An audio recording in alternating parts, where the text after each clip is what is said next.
What is life? What is death? What is love? Does it endure from lifetime to lifetime? From one reality to the next?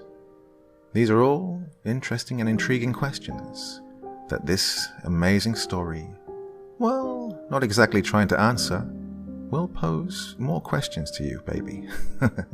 Well, this is one of my favorites, and it's taken me almost a year to read the entire thing, and now we have it here in its full glory. So, my dear friends, I do so hope you have the chance to sit back and relax with your favorite drink and listen, because this one's very, very special. Here we go. The afterlife can be confusing and terrifying. People think that death is the worst thing, but imagine not being able to die because you're already dead, and anyone holding a grudge against you can do so for eternity. It's also harder to hide in the afterlife.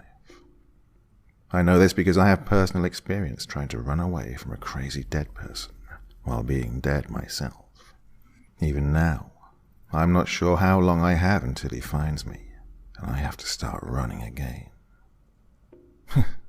I thought the afterlife was supposed to be peaceful. So much for rest in peace.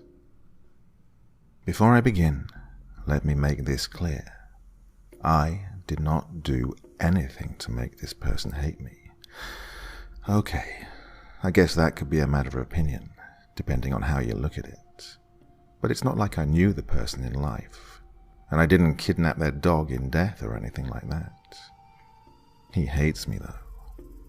He hates me with a burning, fiery passion that refuses to be quenched with any amount of blood he drains from my body. Yes, you can still bleed in the afterlife.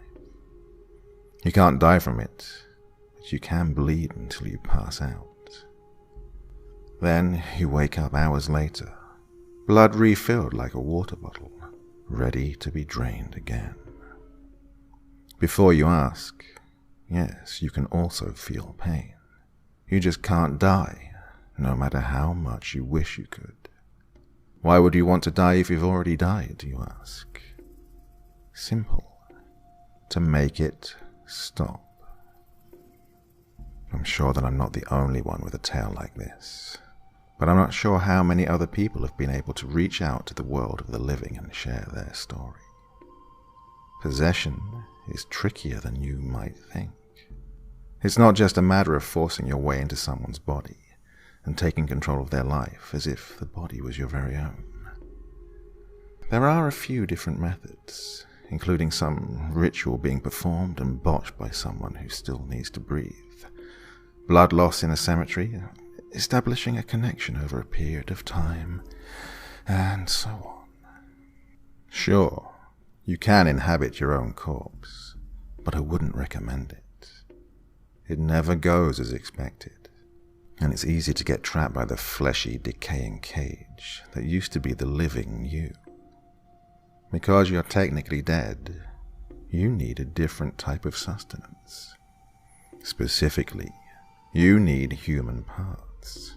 Skin, muscle, blood, fat, sinew, anything that can be consumed.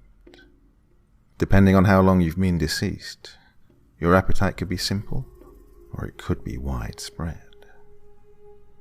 Spirits who are able to quickly hop back into their bodies within a few hours or days tend only to need blood to survive. They also suffer the least amount of damage to their body or brain, and can pass as normal, aside from their lust for sanguine fluid. The obvious term that would seem to match these abominations is vampire. They aren't exactly vampires, though, as there are really creatures of the night out there. I guess if you considered vampire as a species, it could be broken down into different breeds with different methods of becoming one. Personally, from what I've learned after dying, I think that most vampire legends and lore have truth to them. They're just different breeds, except the ones that sparkle. Blood-drinking fiends don't have shiny glitter in their skin, no matter how they became what they are. those who have passed on and amble back into their personal cadaver after some time has passed, are subject to a craving for any and all meat that can be torn from a human skeleton. Hell, there are even instances where they will gnaw on bones until the bones splinter and are crushed enough that they can be swallowed. With this hunger, the body is likely to have already started some sort of decomposition. You would probably smell, no matter how many baths you might take, if you were even able to take a bath. Skin could be rotting away and torn. Your motor skills would leave much to be desired, and your mind wouldn't be able to develop speech or show any intellect you might have had when truly alive. Are you familiar with the term zombie? The easiest way, however, to reach out is by having a living person open themselves up to you willingly. It's still exceedingly tricky, but if you can find a medium or someone who is sensitive to the other side, it's the most uncomplicated method. Mediums aren't common, and it can take years to track one down. Even then, they still have to allow you to step into their being and share space. Not that most of this information on possessions is really relevant, but now you have some sort of idea. If you come across someone you thought you had heard passed away, or even someone you might have attended the funeral for. Now, to my own tale, and what I'm here to share with you. Dying has become a vague memory for me at this point. I can tell you that I was walking across a bridge when something snapped and it collapsed into a river. I can also tell you that I had been on my phone with my wife, who was waiting for me on the opposite end. We were going to have lunch together, and since our two jobs weren't far apart, I decided to just walk. I felt there was no point to getting in my car, exiting the lot, driving 2 minutes and then spending another 5 or more looking for a place to park, having lunch, then doing the same thing in reverse. So, there I was, walking across the bridge. No big deal. When something suddenly broke.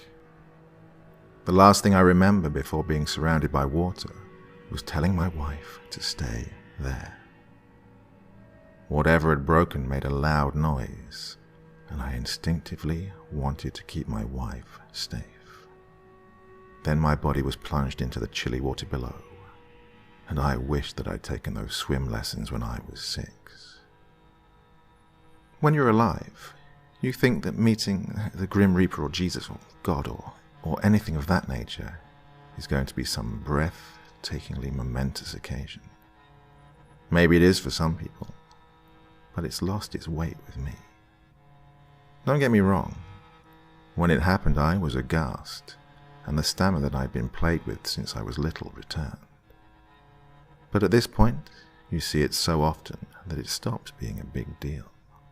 Now, I'm not sure what you believe in, but when you die, it's all the same thing that greets each and every one of us.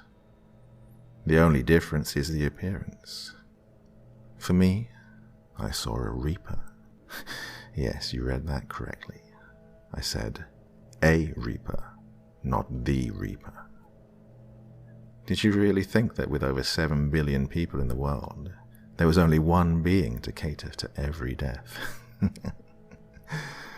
No, I don't know exactly how many there are, but I do know that they are broken up into departments by religion and belief. For me, it was a tall, gaunt brunette man in a black suit and tie. He didn't wear a robe, he didn't carry a scythe. He was, however, so thin that he looked skeletal.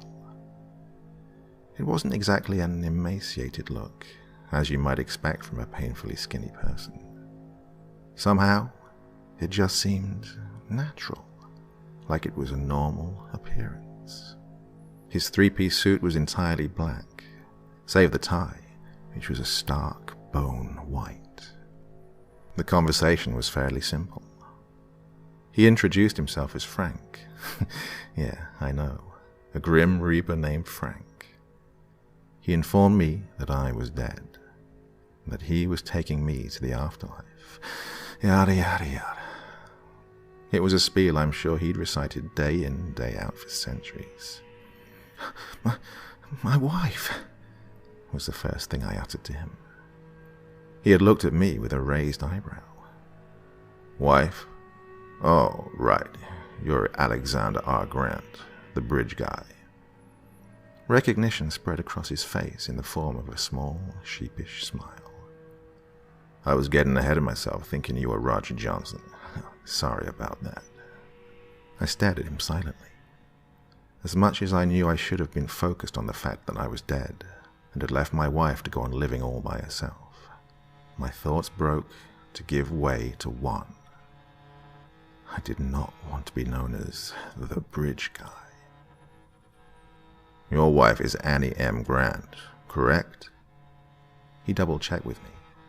I nodded and he continued dismissively. Yeah, she's fine. No worries. I immediately felt less than confident that this Frank character knew what he was doing. Was my death really going to be messed up by a reaper that couldn't keep his dead people straight?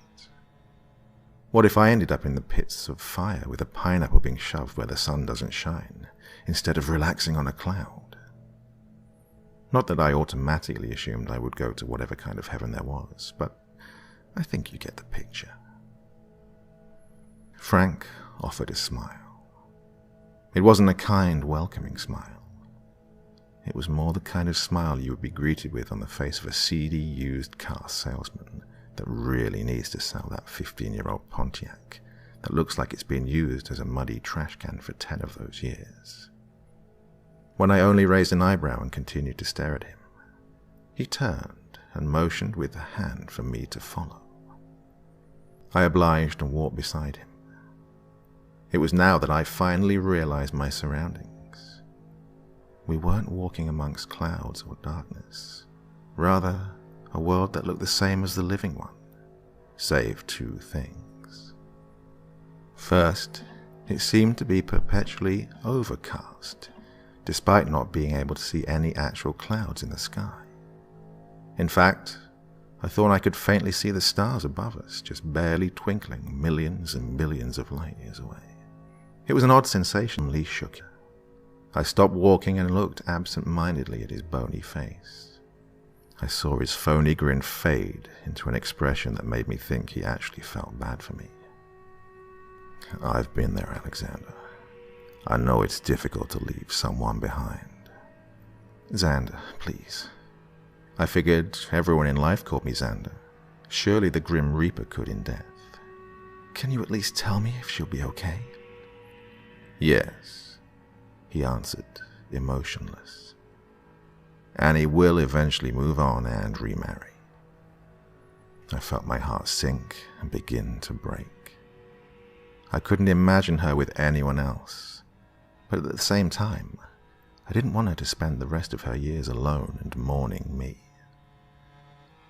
I wanted her happy, even if it meant someone else loving her the way I no longer could. Maybe they would even love her better. I wasn't perfect after all. Yet, the thought that she could be happy again didn't soften the blow. After that, it's an unimportant blur. Frank led me to the afterworld, a place that looked almost the exact same as the previous plane, with the main difference being people. There weren't cars or any type of vehicles, but there were people bustling around like it was New York City. Instead of skyscrapers, there were countless apartment buildings, all ranging in height from 3 floors up to 10.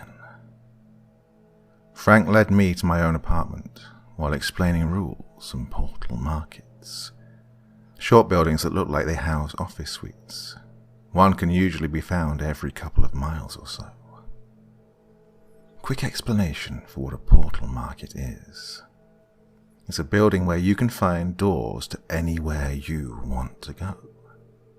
Tired of the city? Step through a door to the country, or a beach, or the moon even. They can also be used to quickly travel across the city, or to another city of the dead, even foreign regions. The markets can be used to instantly access these different places without the pesky issue of having a passport. This is where you go to slip into the real world as well. But access is restricted to newcomers, and your living well privileges can be revoked at any time, whether temporarily or for eternity, if you did something especially messed up. If you're unfortunate enough to lose access, the door simply won't open for you. And so far I haven't heard of any way around that. This part of my tale is boring and uneventful, and I know you don't want or need to hear about how I moped around for ages, discovered the time difference, travelled to other places, or got the hang of being dead in general. Something to note, though, is that not a day went by that I didn't find myself spending at least a few thoughts on Annie. Frank and I ended up becoming friends when I found out that he lived in my building. He actually was a pretty cool guy, and we'd hang out and play video games or tennis when he wasn't reaping the souls of the recently deceased. Let me tell you, if you've never seen a thinly veiled skeleton hopping around on a tennis court, it is definitely something to behold. I couldn't stop laughing for most of the time when we first played. Let's jump forward a few years. 58 living years to be exact.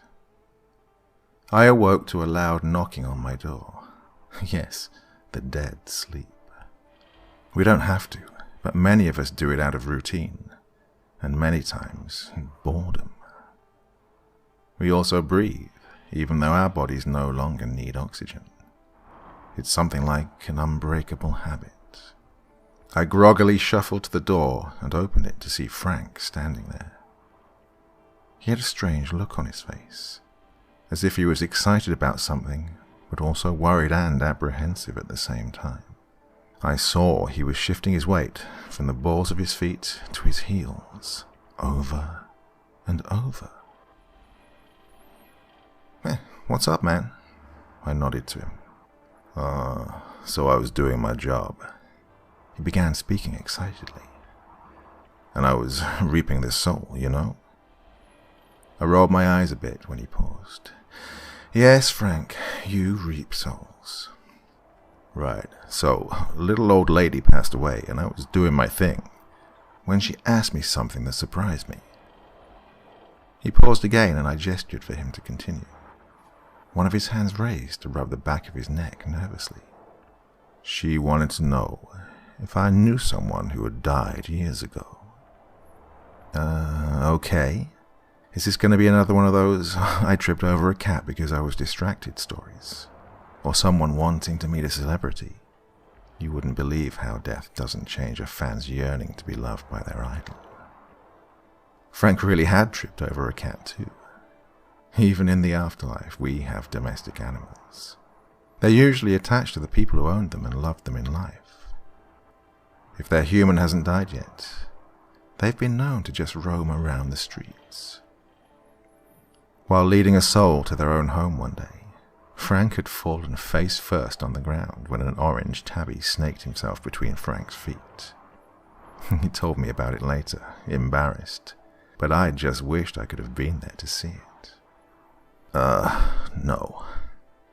He refuted quickly, then continued on with his story.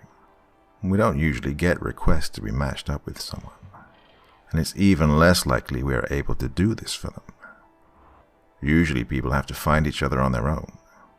Crazy enough, though, I knew who she was talking about.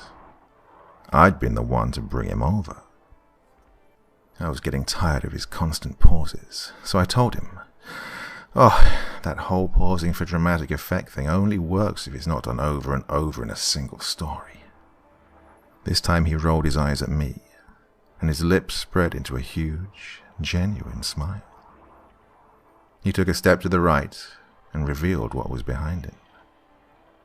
My jaw dropped. I don't mean figuratively either.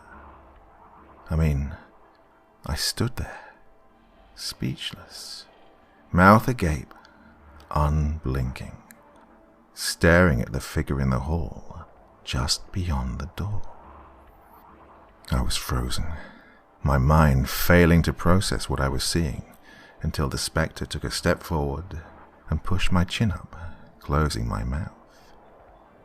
A giggle sounded in the air.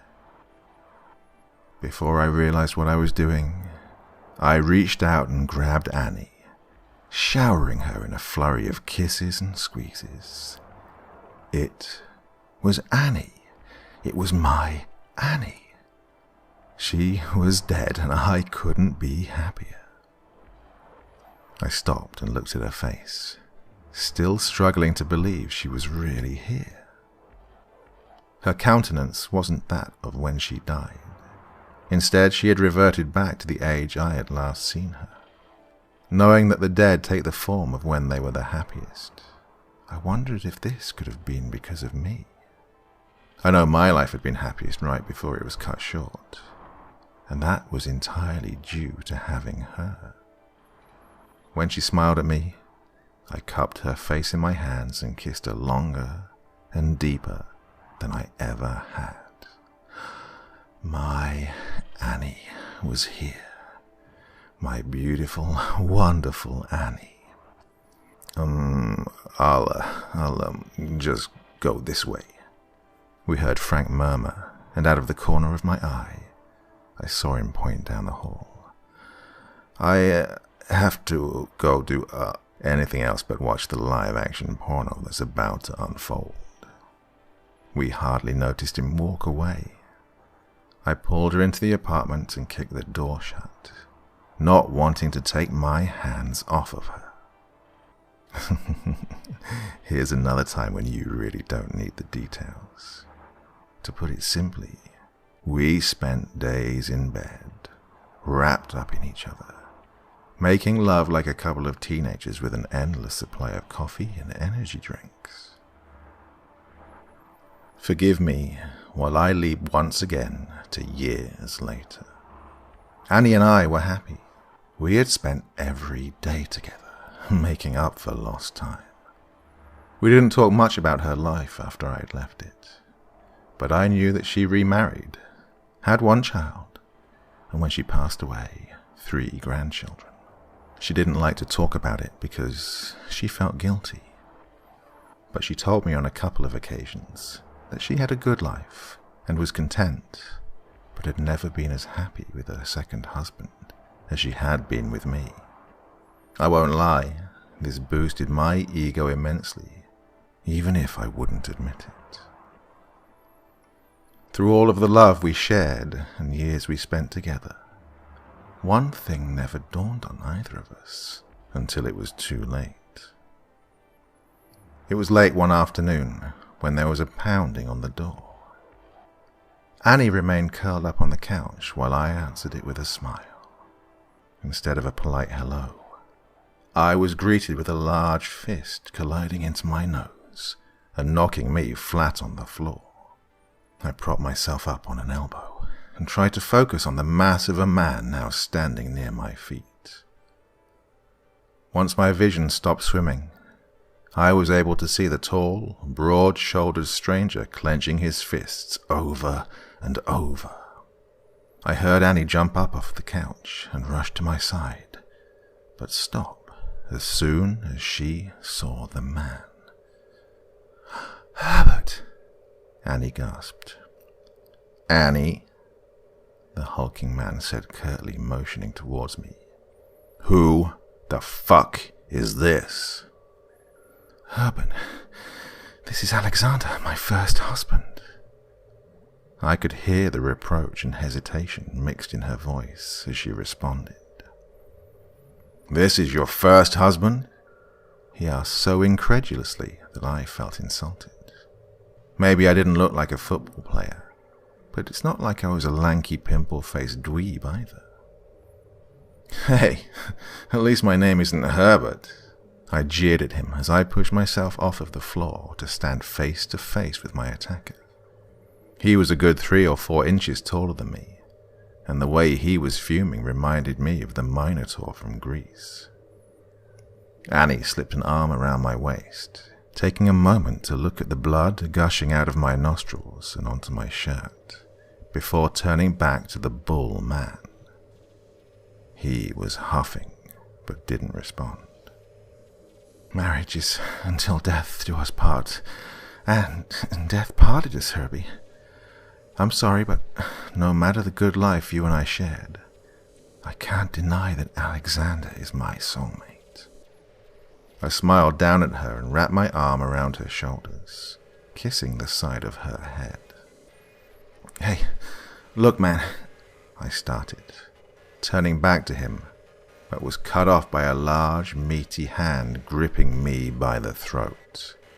Annie tried slamming her fist on his arm repeatedly, but he shoved her away, and she toppled over the arm of the couch, thankfully landing on the couch cushions and not the floor. I felt my feet lift up and my toes slide along, barely touching the floor, as he took booming step after booming step until I was shoved against the wall. I struggled, clawing at his hand, when his grip only tightened. "So, Mr. First Husband, let me make this crystal clear. You died, Annie moved on. She married me. We had a son together.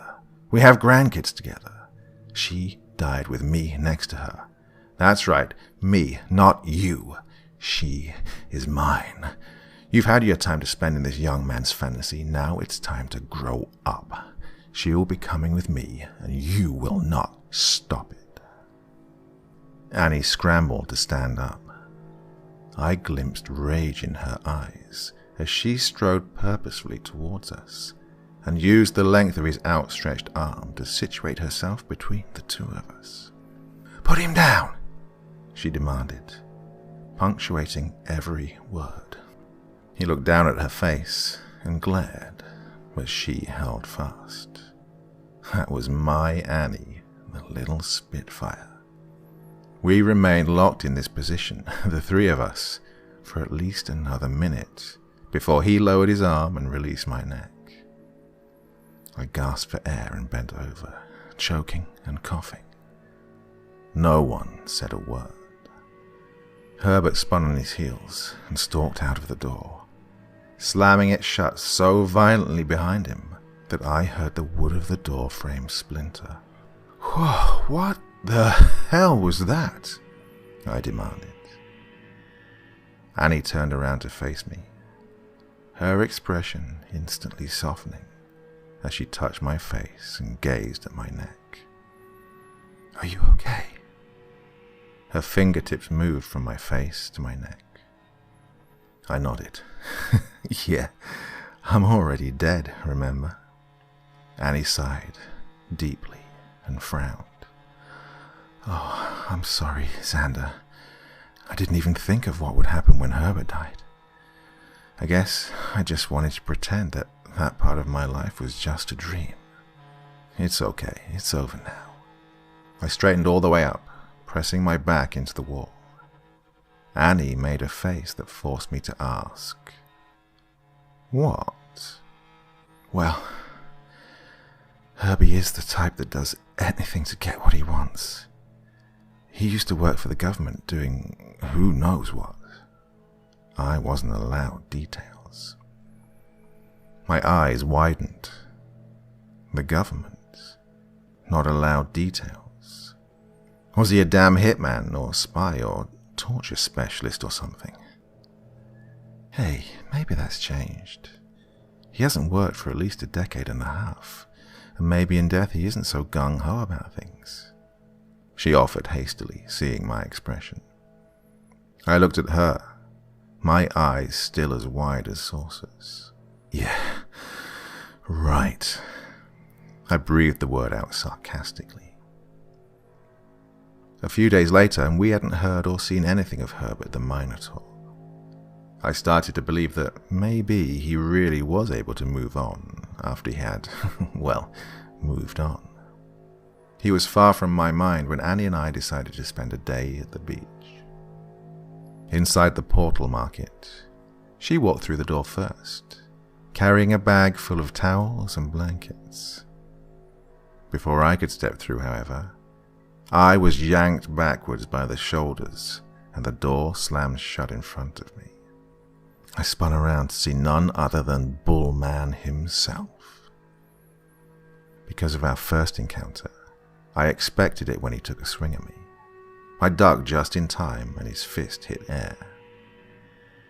I didn't expect the needle that was shoved into my neck with his other hand, though. I collapsed to the floor in a crumpled heap, and my sight went black. When I awoke, I was strapped into a chair in a strange room. It reminded me of a police interrogation room you might see in a movie, except there was no two-way glass or table. There was just me in the chair, a single light above me, and a door to my right.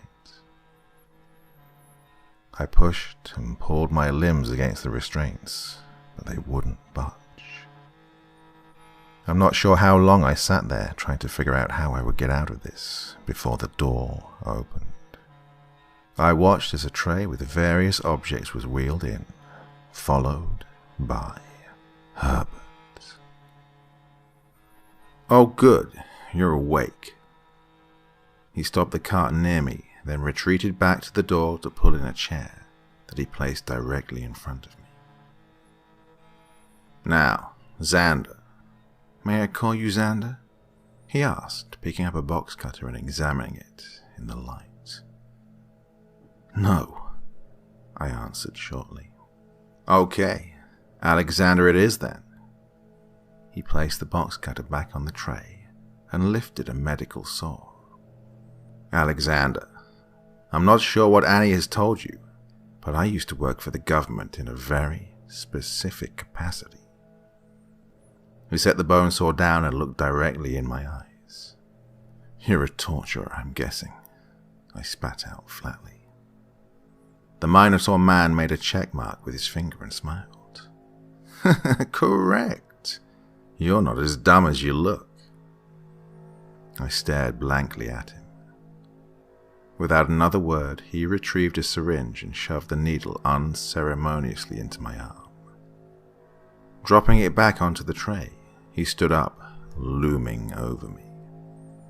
That was heparin, a blood thinner. We want to be sure that we make a mess.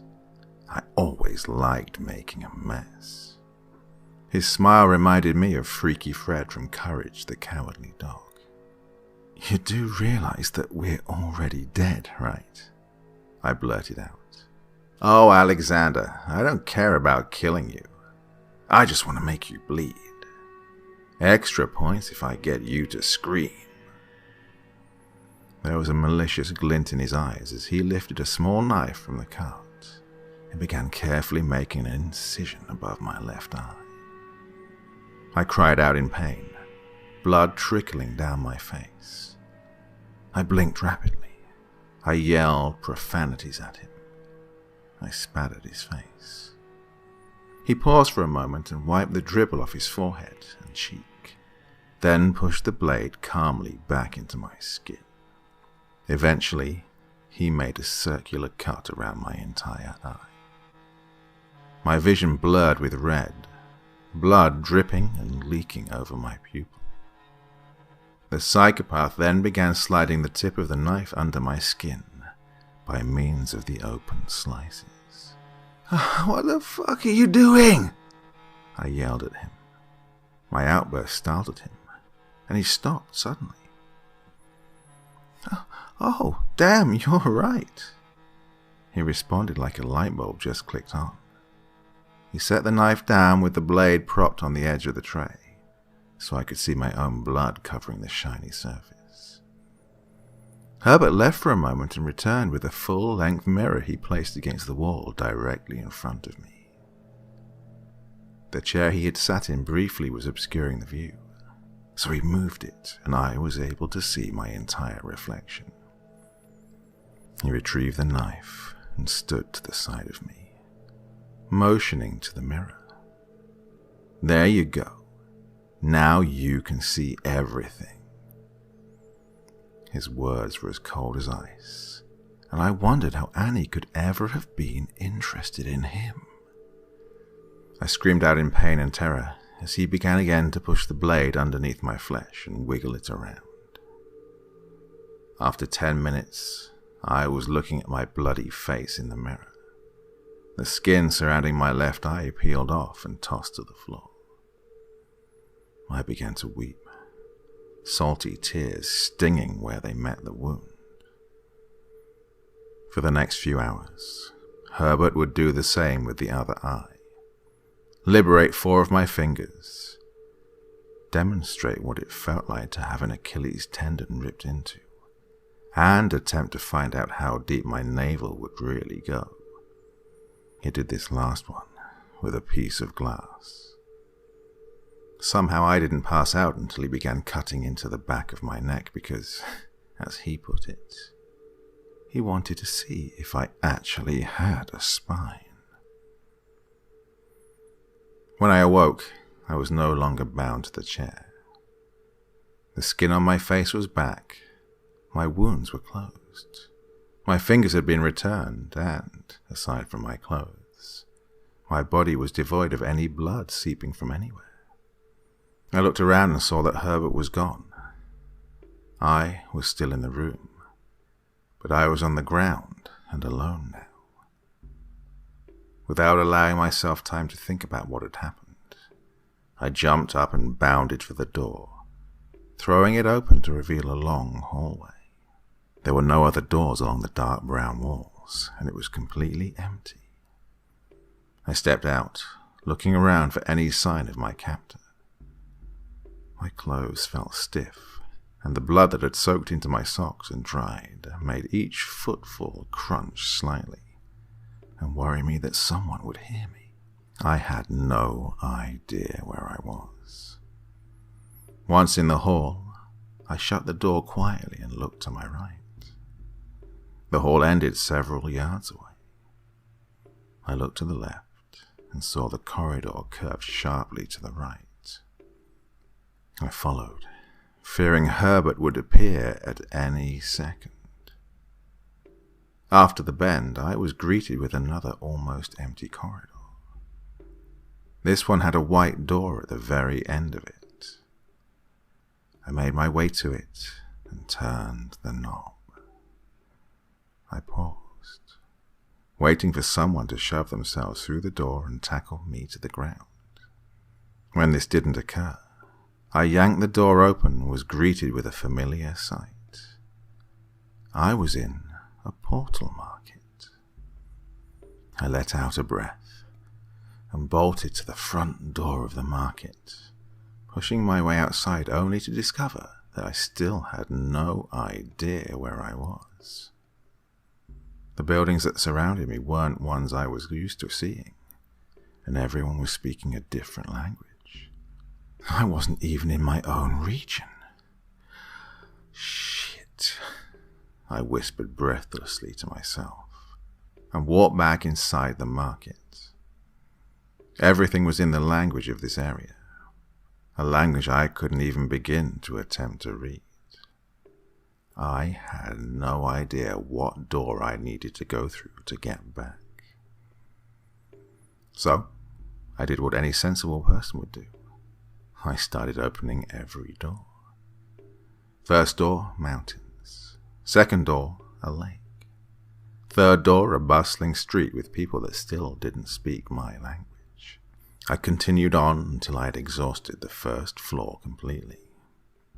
I went back to the lobby and followed the small staircase up to the second floor and began again. I didn't get far before I opened a door and couldn't see what was beyond it. All I could see was the towering form of Herbert the asshole. Hearing the door open, he spun around and grinned when his gaze fell upon me. He took a step towards me.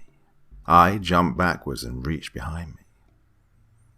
I felt the outline of the door opposite Herbert and glanced down long enough to locate the knob. I turned it and was greeted with a blast of hot air. I didn't waste any time shutting the door and running to the entrance of this market. The double doors were wide open, allowing desert sand to dance inside with the help of the heated wind. I quickly understood where I was when I saw pyramids. This sector looked like Egypt, complete with the monuments a handful of miles off. I looked over my shoulder and saw Herbert walking through the door. He had lost the smile, and his face was now twisted with a sort of direct anger I imagined a frustrated lion would possess when the gazelle moves out of his grasp. I didn't wait for an invitation. I ran. I didn't know where I was going. I just ran. Despite the infinite overcast sky, it was exceedingly torrid, and sweat began to mingle with the bloodstains on my shirt and pants. Sand was displaced with each thrust I made into the ground with my feet.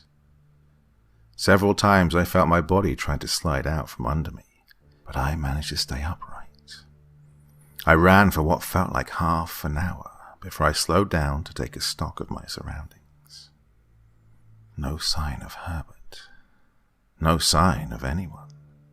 Hell, no sign of anything except sand all around me and the pyramids off in the distance. I was in a new place, and I still had no idea where I was. I resolved to keep walking until I found another market. As long as I kept the pyramids behind me, I would be headed in the right direction to get away from Herbert. A day and a half passed before I finally came upon a city. At this point I was glad that I was dead and couldn't get dehydrated. I stumbled through the exotic streets until I found a 2-story building with double doors. At last, something slightly familiar. I walked in, and none other than the master of disaster himself was standing against the wall. He made a move to grab me, and I found myself running yet again. Oh, my body collided with a door. I fumbled to open it and fell through it and onto the hard floor. I hurriedly clambered to my feet and grabbed the knob of another door midway down the hall. I could hear Herbert's steps following me, and I knew I didn't have much time. I threw myself into another market, ran up the stairs and through another random door. I continued this process over and over, until I thought I'd lost him at last. When I stopped in the lobby on my way outside to try and see where I was this time, I heard the heavy and steady steps behind me. I didn't have to turn around to see who it was. I darted through the black door to my right without realizing what the door meant. All portal markets have a single black door that stands out from the other regular wooden ones. The black door means the living world. My body felt like it was being pulled apart particle by particle before slowly settling back in a hazy form of myself. I felt like the stuff in a snow globe that falls like snow when you shake it. Still, Herbert followed me. Not being able to control my body normally yet, I was left hovering in slight confusion. The Minotaur took this pause in my escape from him to shove a knife into my side. It slid in and out as if I was warm butter. I howled in unexpected pain and felt the blood start to ooze out. My shirt was so stained and dirty at this point that I couldn't see any of the red fluid until it began dripping onto the ground below me. I fell over, smacking the ground with my knees. I turned my head to the side to look up at the smiling piece of ghostly garbage just in time to see a truck plow directly through him unhindered. I coughed out a laugh, blood spluttering between my lips. When the truck passed, Herbert was no longer standing there. I somehow managed to force myself to my feet and stagger off. I didn't know where I would go. I didn't know how to get back. I was lost in the world of the living, and it felt so alien to me now. The only thing that made me hopeful was the fact I heard people around me speaking English. I've spent my days since then wandering around and running. Herbert appears around corners and in alleyways. He's still on my tail. Remembering what I had learned in the afterworld, and the rule Frank had tried to impart on me that first day, I decided to seek out a medium. I thought of Pauline. I had known her in high school, and there were rumors that she could do magic, and sometimes it seemed like she knew about things she shouldn't know. As a kid, she was teased for being weird. As a teen, she was an outcast, asked to do seances or spells for people, when others were asked to attend parties. I figured she was worth a shot. Long, boring search story cut short. I found her, and she does have a gift.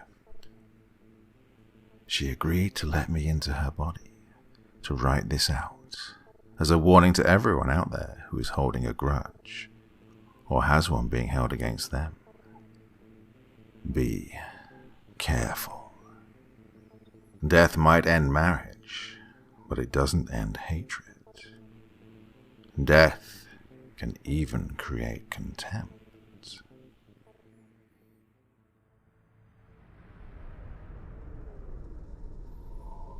She pounded on the door until her fist began to hurt, and then she pounded some more. Still, the door did not open. "God damn it, I know you're in there," she yelled, feeling herself on the verge of tears again. No, I'm not," a voice came from behind her. Annie whipped around to see the tall man with a confused look on his face. "Where have you been? Why haven't you fixed this?" She was never good at trying to hide any emotion, and given the situation, she wasn't even trying to. Fixed what? Did you two break the bed or something? Because I'm not the one who fixes that." Frank looked around, not able to grasp the situation just yet. He approached his door with key in hand. Annie stepped to the side and let him unlock the door. After turning the knob and pushing it open, Frank gestured for Annie to walk through. "You've got to be fucking kidding me, right? Xander! Xander is gone!" she exclaimed, walking into the unlit apartment. Frank reached to the wall beside him and flipped the light switch before closing the door. He turned back to Annie. "What do you mean, he's gone?" "I mean, Herbert showed up, and now Xander is gone." Her voice softened a little. The anger had begun to dissipate from her tone, but it was only to be replaced by an intense worry. "Herbert, okay, you're gonna have to explain everything to me. Why don't you sit down?" Frank gestured to a yellow sofa. As Annie seated herself on the couch, she looked around the room, finally paying attention to Frank's decor. "Frank?" she asked hesitantly. His eyebrows raised on his gaunt face in a questioning response. "Has Xander ever been in your apartment?" The Reaper gave an anxious and embarrassed smile, while rubbing the back of his neck. No, he hasn't. And I would appreciate you not describing it to him when he returns." Annie shifted her body to look at the walls beside her, taking it all in. Aside from the odd brightly colored couch she sat on, Annie could see there was an ocean blue chaise on which Frank plopped himself onto, a white coffee table, and dozens of photos and posters covering the walls. She could handle the furniture, but it was the pictures on the walls that stopped her in her tracks and made her start second-guessing Frank. Each photo was different, but they all depicted the same subject. She was surprised at how many images there could be of the same nature. Her eyebrow raised as she turned back to look at Frank. "Sure, if you can get him back. I won't tell him. But, Frank, baby hippos." Frank's embarrassment grew, and if it could have been possible, he would be blushing brighter pink than the tongue of the animals in his collection. What can I say? Like, they're adorable aquatic elephants.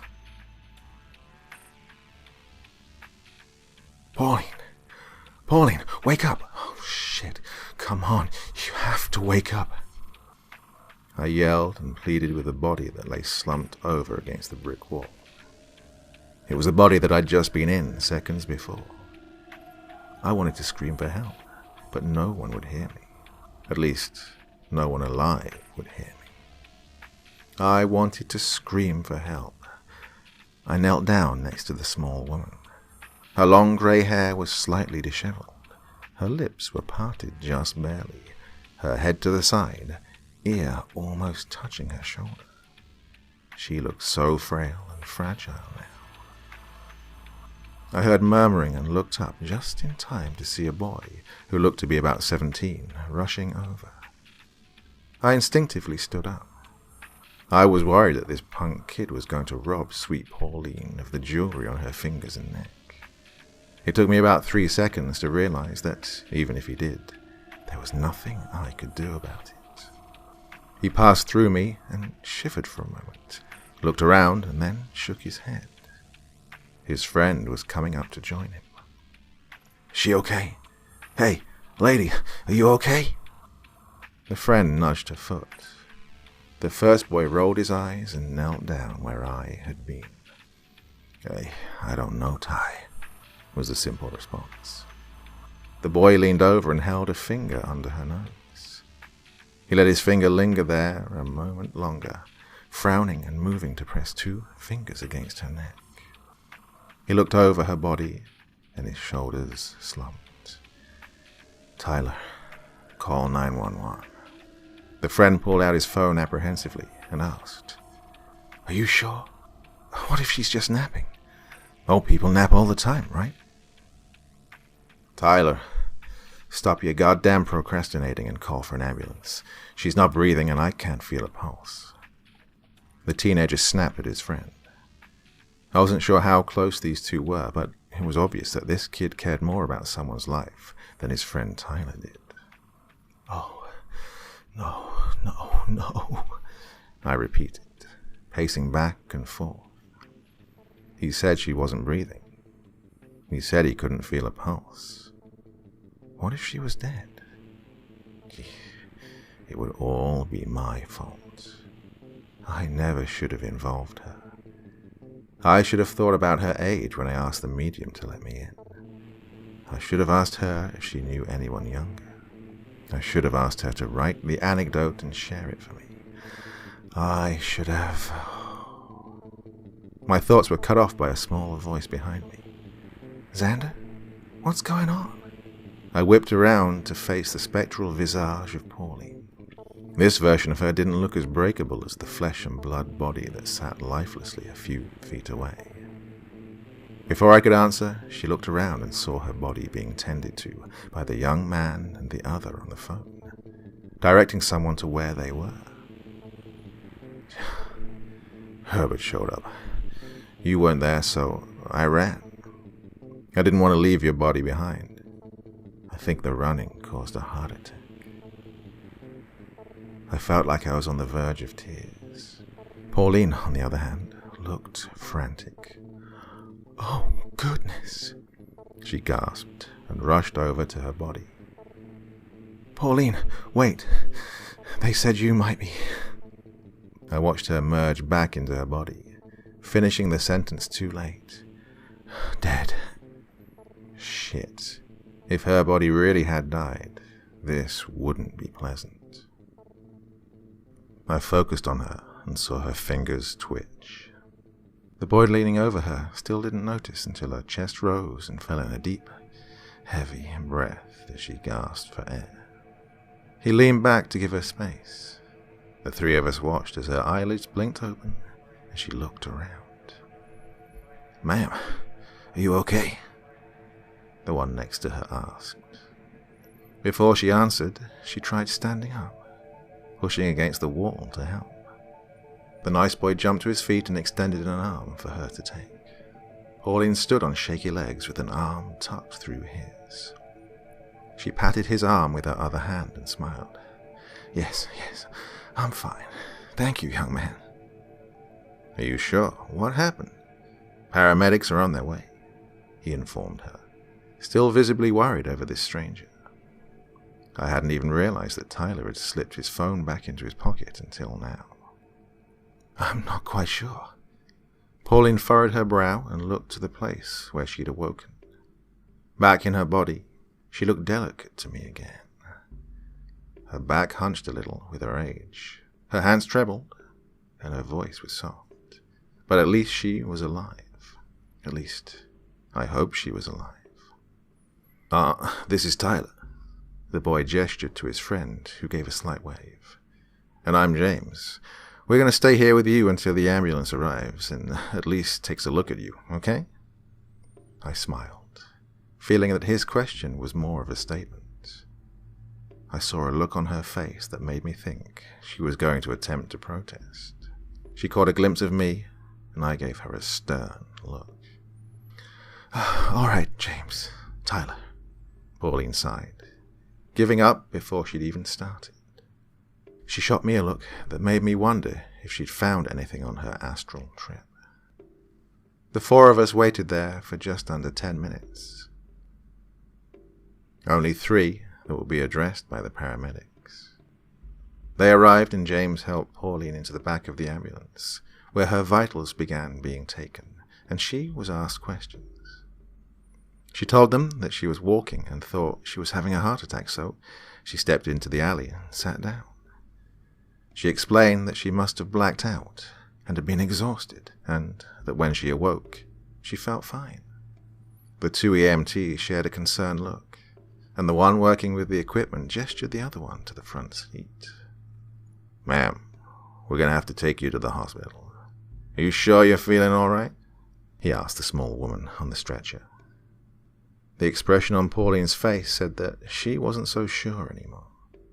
She let out a shallow breath and shook her head. The paramedic moved to the back of the vehicle and thanked the boys for calling it in. I hopped into the ambulance just before the door shut. At the hospital, we learned that Pauline did in fact have a heart attack. At her age and in her frail state, it was severe. The doctors and nurses made sure she was comfortable while I wandered the halls of the hospital in silence. My thoughts were loud and full of guilt. I was glad that no one could see me in this moment. I didn't want to be bothered by anyone or anything. Unfortunately, and as I should have predicted, I wasn't left alone. A few blocks from the hospital, a hand reached out from a darkened corner and yanked me into the shadows. It was Herbert, of course. So, Alexander, how does it feel to have hurt an old woman? His voice was mocking and reminded me of a playground bully. This bully was much more dangerous, though, and I knew it. He crossed his arms over his chest and tilted his head to the side, awaiting my response. Shove it, Herbie. Why can't you just leave me alone? We're grown men. We should both be able to act like it. I retorted, hoping my tone was venomous enough to prove I didn't want to be bothered. Oh, I'll leave you alone for now. I have things to do here. Consider this a warning, though. If you return to the afterworld, you can be sure I'll be waiting for you. You're not the only one with friends here either, you know. The sick grin on his face widened into a triumphant manner. Good for you. I think friends might be a loose term here, though, don't you think? I mean, do you even know the meaning of the word? The question flew from my mouth before I had time to think about what I was saying. Immediately, I regretted it, and knew it only added fuel to his fire. His grin dropped, and a rage flared in his eyes. He lifted a hand to my face and opened his clenched fingers, palm to the sky. Before I could see what he held, question it or react, He blew the contents into my eyes, and I dropped to my knees. My vision blurred, and the ground under me instantly felt like it was wobbling. I leaned forward to brace myself with my hands on the ground, but felt my face collide with the pavement instead. My eyes burned, and I held them shut tight for a few seconds before trying to blink and open them. I was on my side, moaning in pain and feeling the world shifting around me like an ocean. I had never been on the open sea, but I suddenly believed I knew what it felt like to be seasick. The sliver of vision I had showed all of the colors of the world around me swirling and melting in unnatural ways. I heard Herbert's laughter as he walked away, leaving me there to wait out this unheard-of ghostly acid trip. I would have to remember to ask Pauline about what could cause this, and what the hell that powder stuff was that he had gotten hold of. When I returned to Pauline's room, a good hour and a half later, I was surprised to see a young woman standing there. She looked to be in her early 30s. I immediately assumed, from the long dark hair flowing down her back and her sharp green eyes, that she had to be related to my friend. What shocked me even more was when Pauline smiled at me, and the woman turned in my direction and glared at me. I knew from the fire in her eyes that she could see me. She could see me. A light bulb sparked in my head, and I realized that, of course, Pauline had to have been related to someone else with the gift. All thoughts of the encounter with Herbert completely left my mind at the sight of my sweet friend in the hospital bed. "Xander, dear, this is my granddaughter, Jade." Pauline introduced us. I wondered if her bright green eyes had always been that vibrant, and if that's how she got her name. I began to extend my hand to shake hers, but stopped midway when she raised an eyebrow at me. I remembered that I wouldn't be able to make that or any other type of physical contact.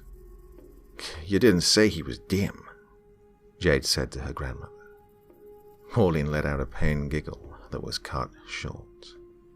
After a moment, and a breath as deep as she could manage, she said, "Oh, now, Jade, behave.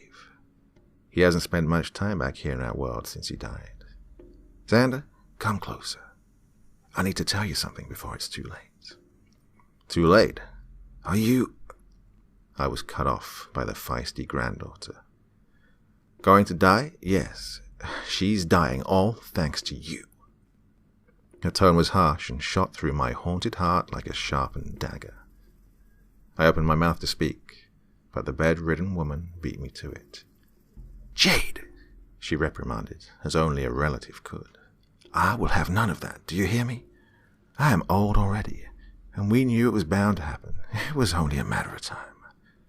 I'd rather go out from something exciting than a boring old afternoon in my chair anyway. I was helping an old friend, and you're going to help him too. Do I make myself clear, young lady?" Jade's expression reminded me of a little girl who had just gotten caught with mud on her best clothes an hour before a formal event. She nodded without a word and took a back seat next to her grandmother's bed. "I'm sorry, Yaya," she finally said, after taking a soft, wrinkled hand into her own too. Pauline reached over with her free hand and patted the girls lovingly with a smile, and then turned back to me and motioned me closer. Jade didn't even glance in my direction as I moved to stand beside the bed, opposite of the young woman. "Now, Xander." Her voice was soft, and I got the impression that she had lost much of her strength when chiding her granddaughter. "I heard whispers and came across some unsettling and confusing information. I can't be sure if it's correct or not, so you, along with Jade, will have to find out.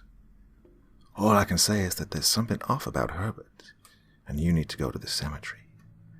I'm not sure why, but from my understanding, you need to go to Annie's grave."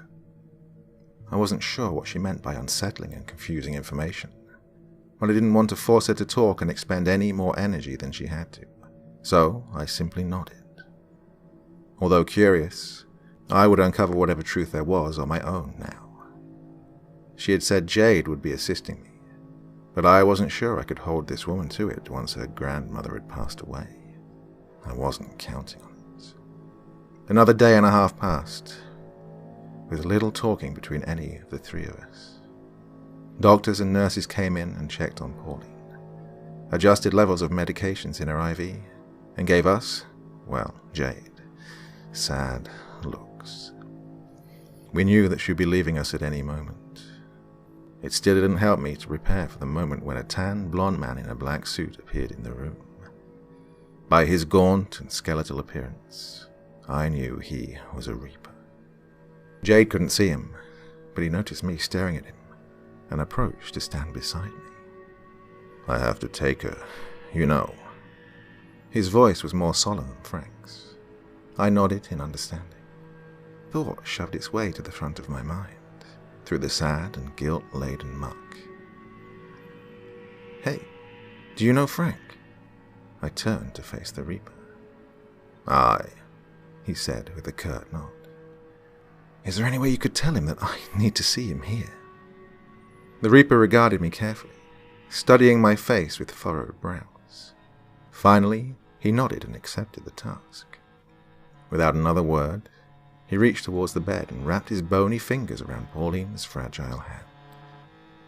I watched as a shimmering, transparent form of a younger her rose from her body, hand in hand with the Reaper. She winked at me before they both faded into nothing. The machines that were hooked up to her began the constant tone of a lost heart rhythm. Jade looked at the machines, then at her grandmother's face, and then to me. Her eyes spoke the question she couldn't move her mouth to utter. I nodded gravely. Because Pauline never had many friends, and Jade was her only relation still alive, the granddaughter chose to forego any type of ceremony or memorial. She followed her grandmother's wishes and had her cremated. The majority of the ashes were encased in a beautiful black and gold urn, with a tiny portion placed inside a small hollow pendant that Jade wore around her neck. It was a small sphere, about the size of a marble, colored in black and gold that matched the urn. To my surprise, the day following the cremation, Jade came to me at Pauline's house. I'd been hanging around, not sure of exactly what to do. Frank hadn't come yet, and I wasn't entirely sure he would be able to make it. I didn't know if Reapers could just pop in whenever and wherever they wanted to, or not. Jade informed me that she had tracked down the location of Annie's burial, and that we should head out the following morning. When I asked her why she was helping me, she set her jaw and told me that she had promised her grandmother, and she wasn't going to back down from that promise, no matter what. Annie and Herbert had lived on the outskirts of a large city in another state. The trip there was less than thrilling. Most of the drive was silent, and Jade still blaming me for her only remaining relative's death. I apologized to her a few times, and tried to strike up conversations, but they were usually met with brick walls. Occasionally, I would catch a glimpse of the Jade that didn't hate me, but it never lasted very long. In all the time we spent on the road together, I felt like I didn't learn much about her, other than her mother was Pauline's daughter, and she had no idea who her grandfather was. If Pauline had ever known which of her many suitors it had been, she kept that information all to herself. From my observations, I determined that Jade was a peculiar woman. She was much like Pauline in her gift and certain mannerisms, but there was an oddness to her that I couldn't quite place. It wasn't so much the things that she said, but a feeling I got from her, like there was something deep that wasn't typical, but didn't breach the surface enough to reveal itself. Whenever I asked her personal questions, I would be met with a stern eyebrow raise and silence. I think the longest conversation we had was about how beavers build dams and whether or not they would actually enjoy their work. Once in the city, we decided to go immediately to the cemetery. Annie had been buried in a place called Memorial Garden Cemetery. It wasn't so easy to find. I think we took 3 wrong turns and got lost enough to have to stop for directions at least twice. Maybe it's a cliché, But I didn't want to stop for directions, of course. I didn't really have a choice, though, seeing as though I can't be seen or heard by most of the living. It kind of gave Jade a leg up on me that I knew she was thoroughly enjoying. After wandering around for over an hour, we finally spotted the gates that stood at the entrance of Memorial Garden Cemetery. "Should we go to the office over there to see where her grave is?" Jade asked me, slowly rolling the car forward as she pointed to a small building not far off. My eyes started scanning the grounds as soon as we passed through the gated entryway. Something caught my eye as she spoke to me that proved to me we wouldn't need to talk to anyone in the office. No, I pointed to a tree in the distance. "Her grave is there." She looked at me with a confused expression. "How can you be so sure?" "Look at the tree," I answered as flatly as I could, trying to contain the emotions beginning to bubble to the surface. "Who is that?" She noticed the large figure leaning against the tree I'd pointed out. I answered, my blood beginning to boil in a mix of hate and fear. "Herbert." Jade parked the car on the road behind a dark sedan, near to the tree that shaded the phantom. He didn't make a move towards us, only let his gaze linger a moment as the car came to a stop, before he turned back to look in the direction of what I assumed was the gravesite. I followed his line of sight and saw two figures standing over a headstone. One was a man who looked to be in his mid-50s or so. The other was an elderly man, barely visible from his position next to the first man. As we got out of the car and began approaching the area, I glanced at Herbert every few seconds, worried he would suddenly lunge towards me. He only watched the two men intently. I hurriedly looked from headstone to headstone, searching for Annie's name.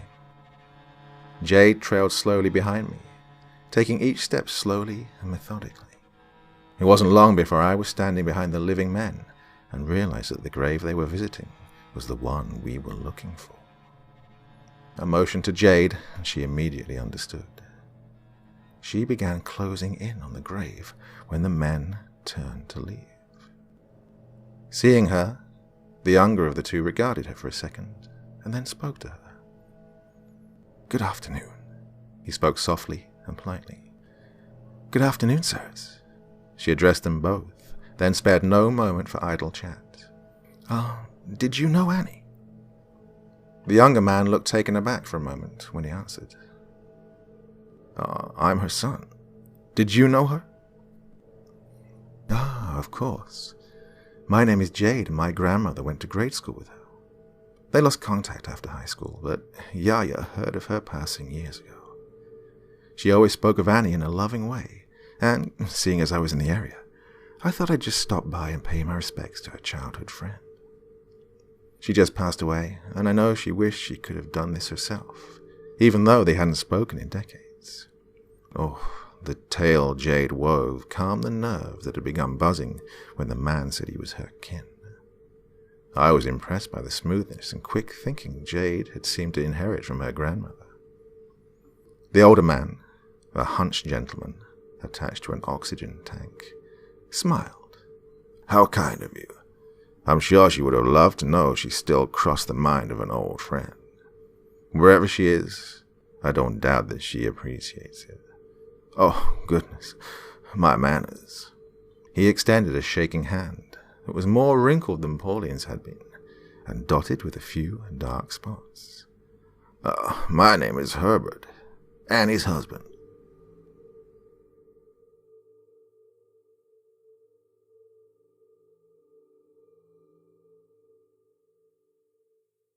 When I looked over, I saw the wraith steadily glaring at me, and I couldn't help but think to myself, if looks could kill. Quickly, I then mentally corrected myself. No, if looks could physically torture me for eternity. Jade did an excellent job of hiding her bewilderment, and I was glad that these two men, Annie's son and still living husband, couldn't see me. My mouth remained agape for a good while as I looked between the ghost and the elderly man. He looked to be barely able to stand, hunched over and breathing shallowly, with ragged breaths from the portable tank. "Forgive me, sir. I thought my grandmother had said you passed away as well," Jade offered in a sugary tone. "Oh, no, not quite yet. I'm almost there, though. This will undoubtedly be my final visit, but I assure you that I haven't left this world quite yet," he responded with a sad smile. His son cleared his throat and interjected, "Dad, we need to get you back home right now. They'll be serving dinner soon." His father simply nodded, and the younger gentleman added to Jade, "Ma'am, I apologize. This has taken a lot out of him and he needs to rest." "Oh, of course. It was lovely meeting you." Jade wished them well and then moved to stand directly in front of the headstone that read Annie's name, out of their way. I joined her in staring down at the engraved stone slab. In my confusion and sudden missing of Annie, I'd forgotten for a brief moment about the figure next to the tree. That is, until I saw movement and looked up. From the opposite side of the headstone, the man I thought was Herbert walked steadily until he was behind the stone. He gripped it tight with both hands, leaning over it slightly to bore into me with his eyes. There was a burning wrath emanating vibrantly through them as they bore into me. "Who are you?" Jade queried. The man didn't answer, but began to smirk and gave a short, low chuckle. "That was Herbert, so who the hell are you?" I demanded. The ghost widened his grin and said in a deep tone, "She's mine now." With that, his grip tightened enough that I thought the stone might crack under the pressure. He stood up confidently and strode away. The inflection of his voice worried me more now that I didn't know who he was. Who was this stranger with an obvious obsession with my wife? Why did she think it was her second husband? What the fuck was going on? An hour later, Jade and I were sitting in a hotel room. She sipped on a glass of whiskey while I stared absent-mindedly around the room, confused, curious, and afraid. I barely noticed when she stood up and placed the glass on the small table and retreated to the bathroom. "Can the dead change their appearance?" the young woman asked as she turned the light off and stepped out of the bathroom. I shook my head and shrugged. "I don't think so. As far as I know, the only change that happens is when you die. You take on the form of whatever age you were the happiest, but it's still only you, not someone else." She mused thoughtfully. "I feel like Yaya would have a better idea of how to handle this." I could tell she missed the elderly woman deeply. I missed Pauline too. Even though I hadn't been her friend when we were younger, I had become quite close to her in recent weeks.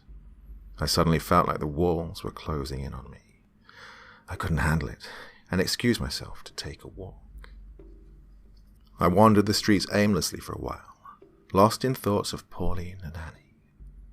No matter how much Pauline told me not to blame myself, I couldn't help it. I was mourning my friend, and I knew that if it weren't for me, she wouldn't have died when she did. I also couldn't help but wonder about Annie. It wasn't that I couldn't return, but I was sure that if I left the living world now, she could be in more danger with me around. Especially now that I didn't know who it was that was demanding her to be his, and I couldn't guarantee he wouldn't hurt her. I had no idea what this man was fully capable of. All I knew was that he was absolutely insane and obsessed with my Annie. I found myself back at the hotel, and as I made my way down the hallway to our room, my thoughts were, thankfully, interrupted by a familiar voice. I looked up from my gaze, fixed at the ground, and couldn't contain the smile that was immediately plastered on my face. "Frank!" I hastened my pace to reach him. He was leaning against the wall next to the door to the room Jade was in. He gave me a half smile and waved. The door opened beside him, and I saw Jade's head poke out and look down the hallway towards me.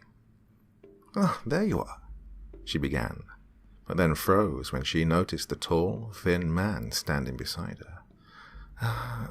Hi. Frank looked down at her, his expression suddenly full of shock and wonder.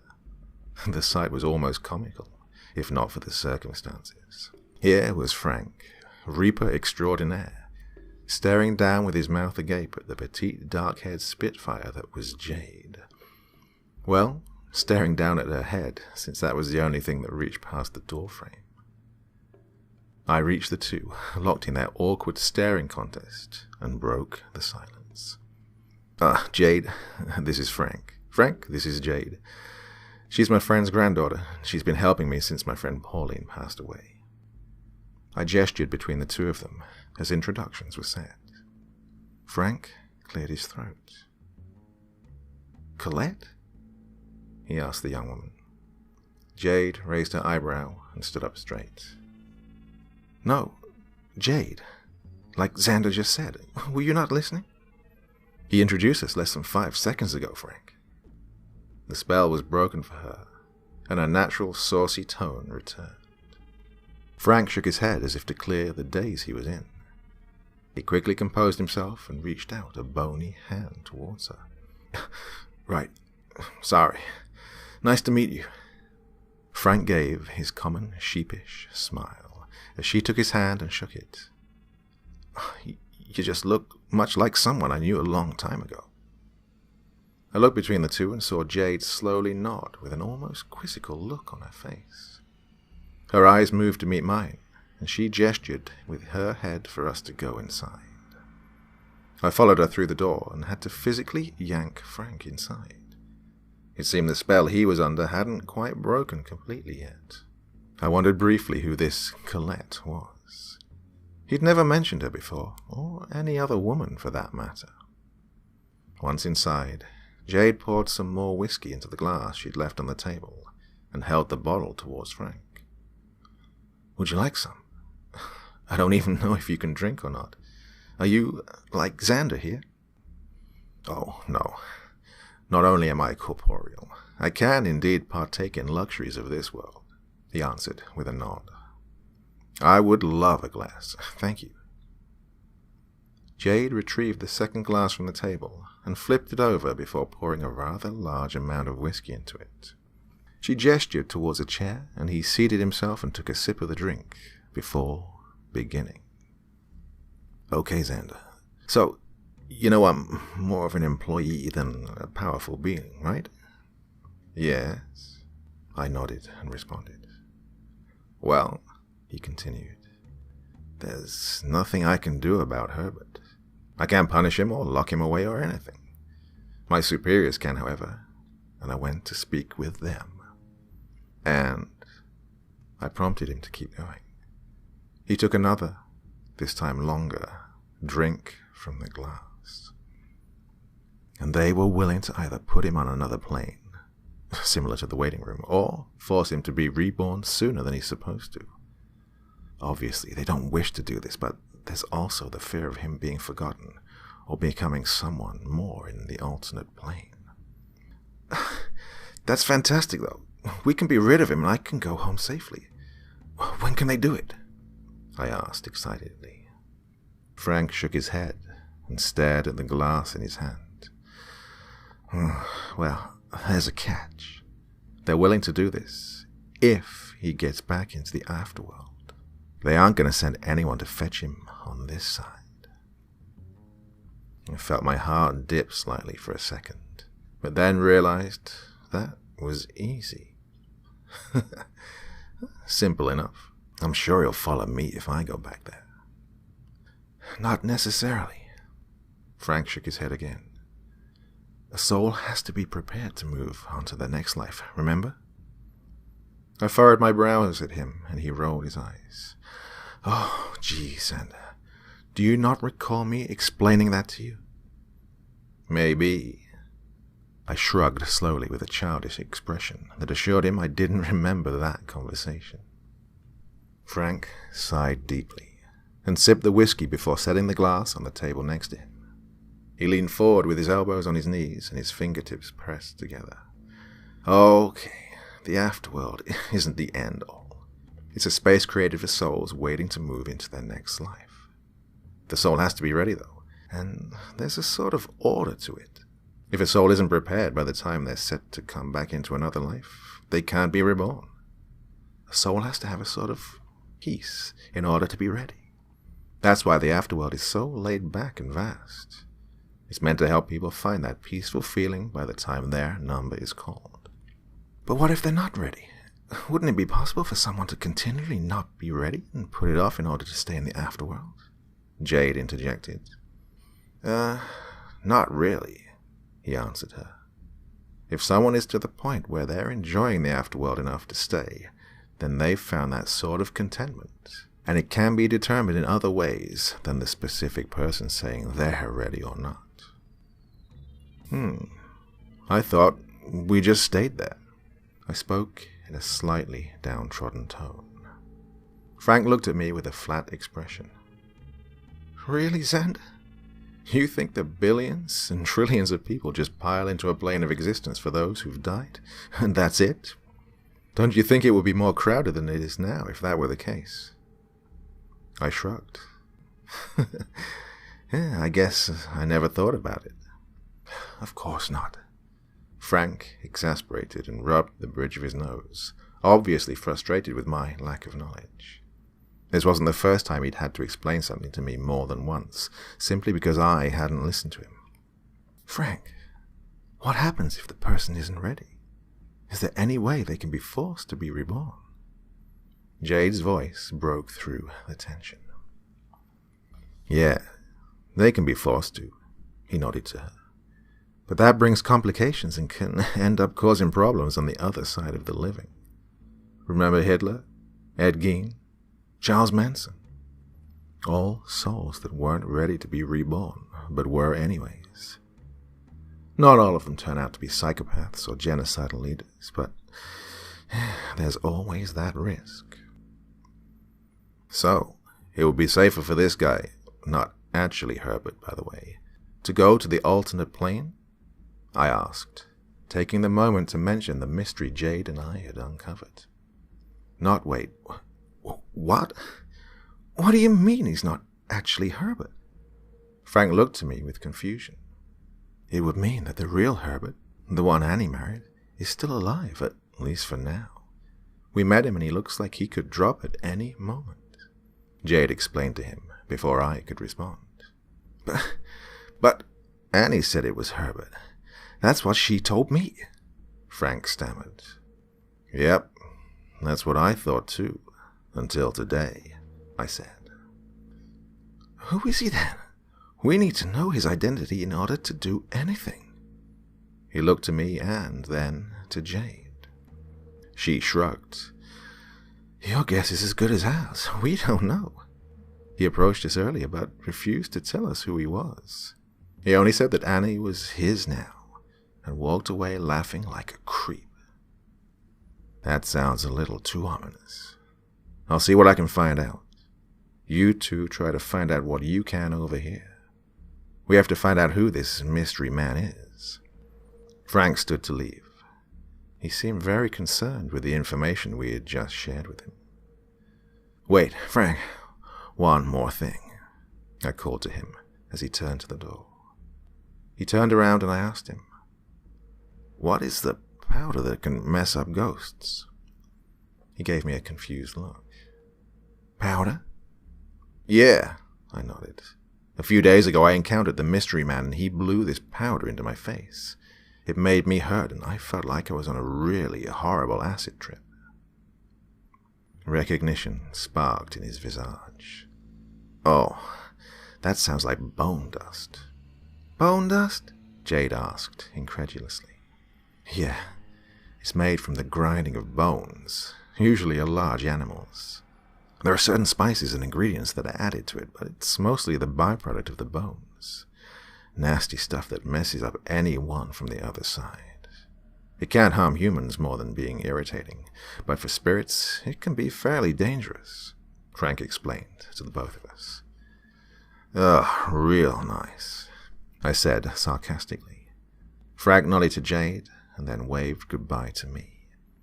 Try to be careful, Xander. and don't let her end up like you." He gestured to the young woman seated on the bed as he walked out of the door. I glanced at Jade and thought I saw her blush a little. An hour and a half later, we were sitting quietly watching some old detective movie on the hotel TV. Jade had picked up some tacos for herself, and between bites we reviewed what little information we had about the entire situation. "I think we should go back," she said after swallowing a bite. "Back to?" I asked her, turning my gaze from the television to her face. "The cemetery. I just have this feeling we should go back." She shoved the final bit of taco into her mouth. I nodded without questioning it. I'd learned to trust Pauline's feelings like this, and I was sure I could trust Jade's too. "All right, we'll go in the morning." The following day found us parking in the same spot and walking to the headstone of my beloved. It was an odd sensation to approach the headstone of someone who was still very, well, alive in death to me. Looking around, I saw a couple of people at various other markers, mourning their lost loved ones, and I felt like I was horribly out of place here. A dead man, out of place in a cemetery sounds fairly comical, I'm sure, but I wasn't mourning anyone here. In fact, right now, I was just missing the woman I knew was waiting for me. Seeing the grim look on Jade's face, though, I began to think of Pauline. How long would she have lived if not for me? How many more days would she have been up and smiling and sharing time with her granddaughter? My thoughts were, thankfully, interrupted by Jade announcing that there was something on the stone. I stepped to stand next to her as she lifted a small envelope off the top of the small monument. She opened it and retrieved a folded piece of paper from inside. I read it over her shoulder, silently. "Jade, I hope you find this. I sent my son to leave it under the premise that it was a final letter to my late wife, but really I was hoping that you would return and discover it. I know you saw him. I could tell by the way you looked around and glanced at the tree. You could see him standing there as clearly as I could. I didn't want to say anything in fear of upsetting my son, but I believe I can see him because I am soon to die. He is the only dead that I can see, however, and that brings me to my request. I ask you to please visit me at the hometown senior community. I have questions. Thank you, Herbert." Without wasting any time, we obliged the request and soon were walking into the lobby of the retirement home. Jade checked in as a visitor, and we were led to Herbert's personal room by a bored-looking nurse. She knocked on the open door, and Herbert looked from the window to see Jade standing there beside the nurse. Come in," he happily greeted her, not knowing that I was there. The nurse left, and he bid Jade to close the door and take a seat. Your note said that you have questions. Well, I have some questions as well." I loved how Jade was no frills and always got to the point, just like Pauline had been. "I'll do my best to answer them, but first, I must know how you knew Maurice." Herbert shifted his body shakily into a straighter position in his own chair. I could see his hands trembling, and, for the first time, I felt bad for the man my wife had married. I could see his hands trembling, and, for the first time, I felt bad for the man my wife had married. Up until this point, I had only indifference bordering on jealousy for him, until I had been punched in the face, at which time I immediately harbored strict resentment and anger for this man, or at least who I thought this man was. Seeing him, the real him, barely alive in this weak and frail state, made my heart sink a little. "Maurice? I'm afraid I don't know him," she answered apologetically. The wrinkles around his eyes moved as the old man frowned. "Then how is it you could see him?" "Well, you see, Herbert," Jade began in a calm voice, "my grandmother had a gift. Some people call it being a psychic or medium. Some would even call her a witch. The simple fact is, though, she had a connection to the other side that most people do not possess. She always had an ability to reach out, or even just receive information from those who had died, but not let go, and still linger here among us, the living. When I was just a little girl, I discovered that I too had this gift. I see. If I'd heard that a year ago, I wouldn't have believed you, but recent events have opened my mind. Tell me, did your grandmother truly know Annie? Herbert asked, seeming very intrigued by her admission. She shook her head softly and glanced up to look at me where I stood by the window. She then spoke to him. I have a friend who knows her. It's a little complicated, but my friend is not like you or I. He passed on some time ago and has since come into contact with... What did you say his name was? Maurice? Yes, Maurice. His voice faltered for a split second, as if saying the name was difficult for him. My friend encountered Maurice after both had left this world. The common thread between your friend and mine that caused this seems to have been your late wife. Jade worked to keep it as simple as possible. I wasn't sure if this was out of respect for me, or understanding that people have a difficult time accepting and understanding things of this nature. He wasn't my friend. Maurice was my brother, Herbert replied in a soft voice. His tone seemed to hold a hint of shame. Jade shot me a look that told me we were sharing the same thought. Would you be willing to tell me more about him? She asked, as I took note of the slightly confused look on Herbert's face. He gazed in my direction, trying to see what she had looked at. When he looked back to her, he answered with a question of his own. Why do you want to know about Maurice? His expression hardened, and I got the impression that his brother was a sore subject for him, a secret that he had kept for a long time. Oh, it's a complicated and fantastic tale you might not believe. Her voice went quiet, and she looked at me once more, this time with a visage that I understood completely. She wanted to know if it was okay with me for her to explain my story to this man. I nodded solemnly to her in response. Jade leaned forward and took Herbert's hand in hers, a gesture that I'm sure she got from Pauline.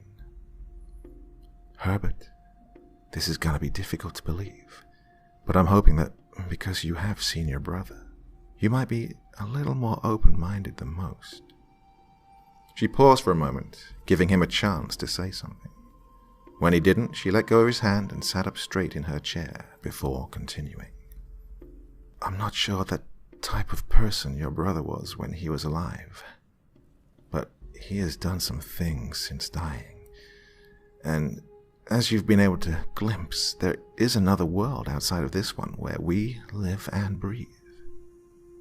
Herbert nodded, and she continued, gingerly choosing her words to weave the tale of my current predicament. When she explained that I was here, she motioned to where I stood, and I saw Herbert once again glance towards me without seeing me. It was frustrating, almost infuriating that I couldn't be seen. I clenched my jaw as she continued. Throughout the tale, he nodded, and when she'd finished, he let out a ragged cough and reached for his glass of water. He took a few short, slow sips before setting it down and looking at her with undeterminable expression. Finally, he spoke. Maurice was a troubled person. He had been since we were younger. Not only was he my brother, but he was my twin. If ever there was an idea of a set of twins containing one good and one bad, yeah, that was us. I loved him, though. He was difficult, and heaven knows he put our parents through so much. But when it came to me, he was tolerable. Dare I say it, that at times he was even nice. I'm not sure why it was this way, but I suspect it had to do with the fact that I was his mirror. Our entire lives, we excelled in different things. I was more quiet than Maurice, and he was stronger than I. We both played sports, but when he shined in anything relating to physical activity, I was average. When it came to studies and puzzles and speaking, however, I was the MVP. We both shared a love of crime and mystery since a young age. I was the one who desperately tried to figure everything out, while he just wanted to take down the bad guy and make him pay. It's no wonder that eventually we made a good team. At this, he took a moment to refill the glass of water with a pitcher that sat next to it. He offered a second glass to Jade, and she obliged, taking it from him and indulging her body in the cold refreshment. When Herbert had finished half of the glass, he set it back down on the table and cleared his throat. Maurice had anger issues, but he could show restraint if his mind was focused on a specific task. Usually this task had to be dealing with something violent or demanding physical exertion. I didn't share his enthusiasm for blood and gore, and found the entire idea distasteful. But he was my brother, and I couldn't ever bring myself to prevent him from his outrageous tendencies. I was, however, able to help point him in a direction where it could be used productively. In our early 20s, he began working for the government. I wasn't allowed to know what exactly he was doing or where he was most of the time. But whatever work they had him do seemed to satiate his bloodlust somehow. When he began to become unruly and handlers were no longer able to control him or even deal with him, issues started to arise. By the time he was paired with his fourth handler, his temper was out of control, and he ended up arguing with the man and put him in the hospital. Upon his request, the agency brought me on as a liaison to Maurice. It became quickly known that I was the only one who could properly handle my brother, and I worked as his handler while being trained. It was unusual for someone to just come in and begin a task such as this before training was completed, but they felt they had no other choice. Shortly after I'd gotten into the groove of how everything worked, and after coming to terms with the nature of my brother's work, I met Annie. She was incredible, but in pain.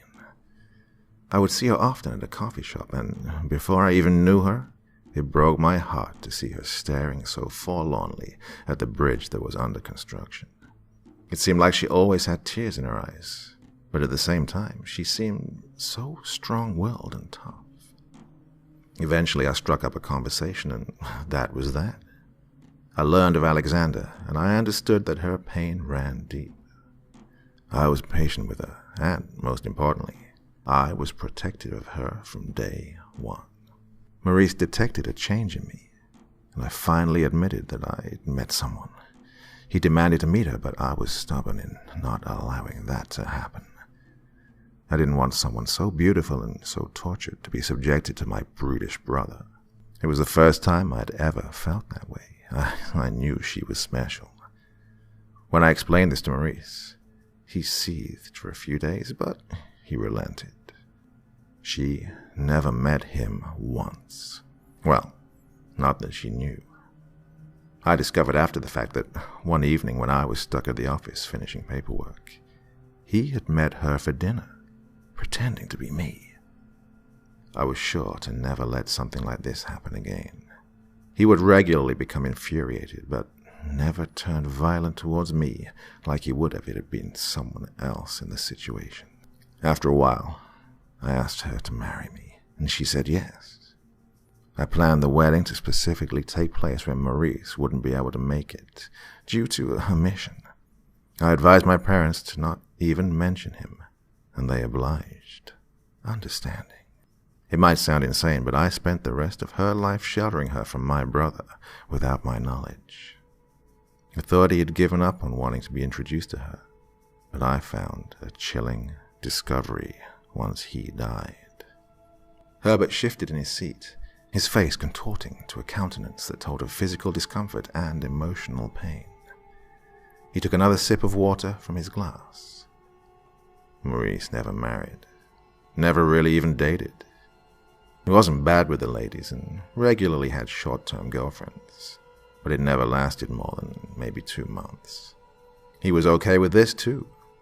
Because of this, he lived alone, and there was no one left but myself to clean out his condo. I enlisted the help of my son and his children, and one day we arrived at the spotless home. Maurice had always been very particular about keeping his place clean, so I wasn't surprised to see how sparse it was. I was, however, completely shocked to see the second bedroom. Kept it as a sort of office, but it was apparent that he didn't really do much work in there. At least, I thought it was apparent until I opened the closet. It was a shrine to my wife, to Annie. There were dozens of notebooks, all with descriptions of her outfits, meal choices, her expressions, and declarations of love. For Maurice, the declarations were anything but sweet. They were demanding, and they made me wonder if he'd ever thought of removing the obstacle, me, and taking my place as her husband. It became clear that he had been stalking her as well. Hundreds, possibly thousands of photos were placed around, some pinned to the closet walls, some filling various photo albums. I couldn't believe that my own brother had been doing this. What frightened me the most were the accounts of people that had given her a hard time disappearing. It wasn't even as if these people were specifically harmful to her. One I remember was a man who stole a parking spot that she'd been waiting for, and then proceeded to flip her off and smirk. Another was a waiter who got her order wrong and been sarcastic when she asked it to be returned. Each account of someone like this started with a short explanation of the situation, followed by a photo of the person. Information such as their address, schedule, route to work, and then a newspaper clipping or a printout of the person's disappearance. Finally, for each one, Maurice wrote what appeared to be in the format of an incident report, in which he detailed what he had done to take care of these individuals. Herbert shook his head sorrowfully. Oh, there were so many. I think in his twisted mind, Maurice considered himself to be protecting her, but overall he was just dangerously obsessed. Gee, dangerous isn't even a strong enough word. He stared at his hands in his lap as Jade reached out and took one of them in hers again. Herbert, I'm so sorry to hear that. I hate to seem insensitive, but how can we stop him now? He's demanding to be with Annie, and he's pretending to be you. Oh, I don't really know.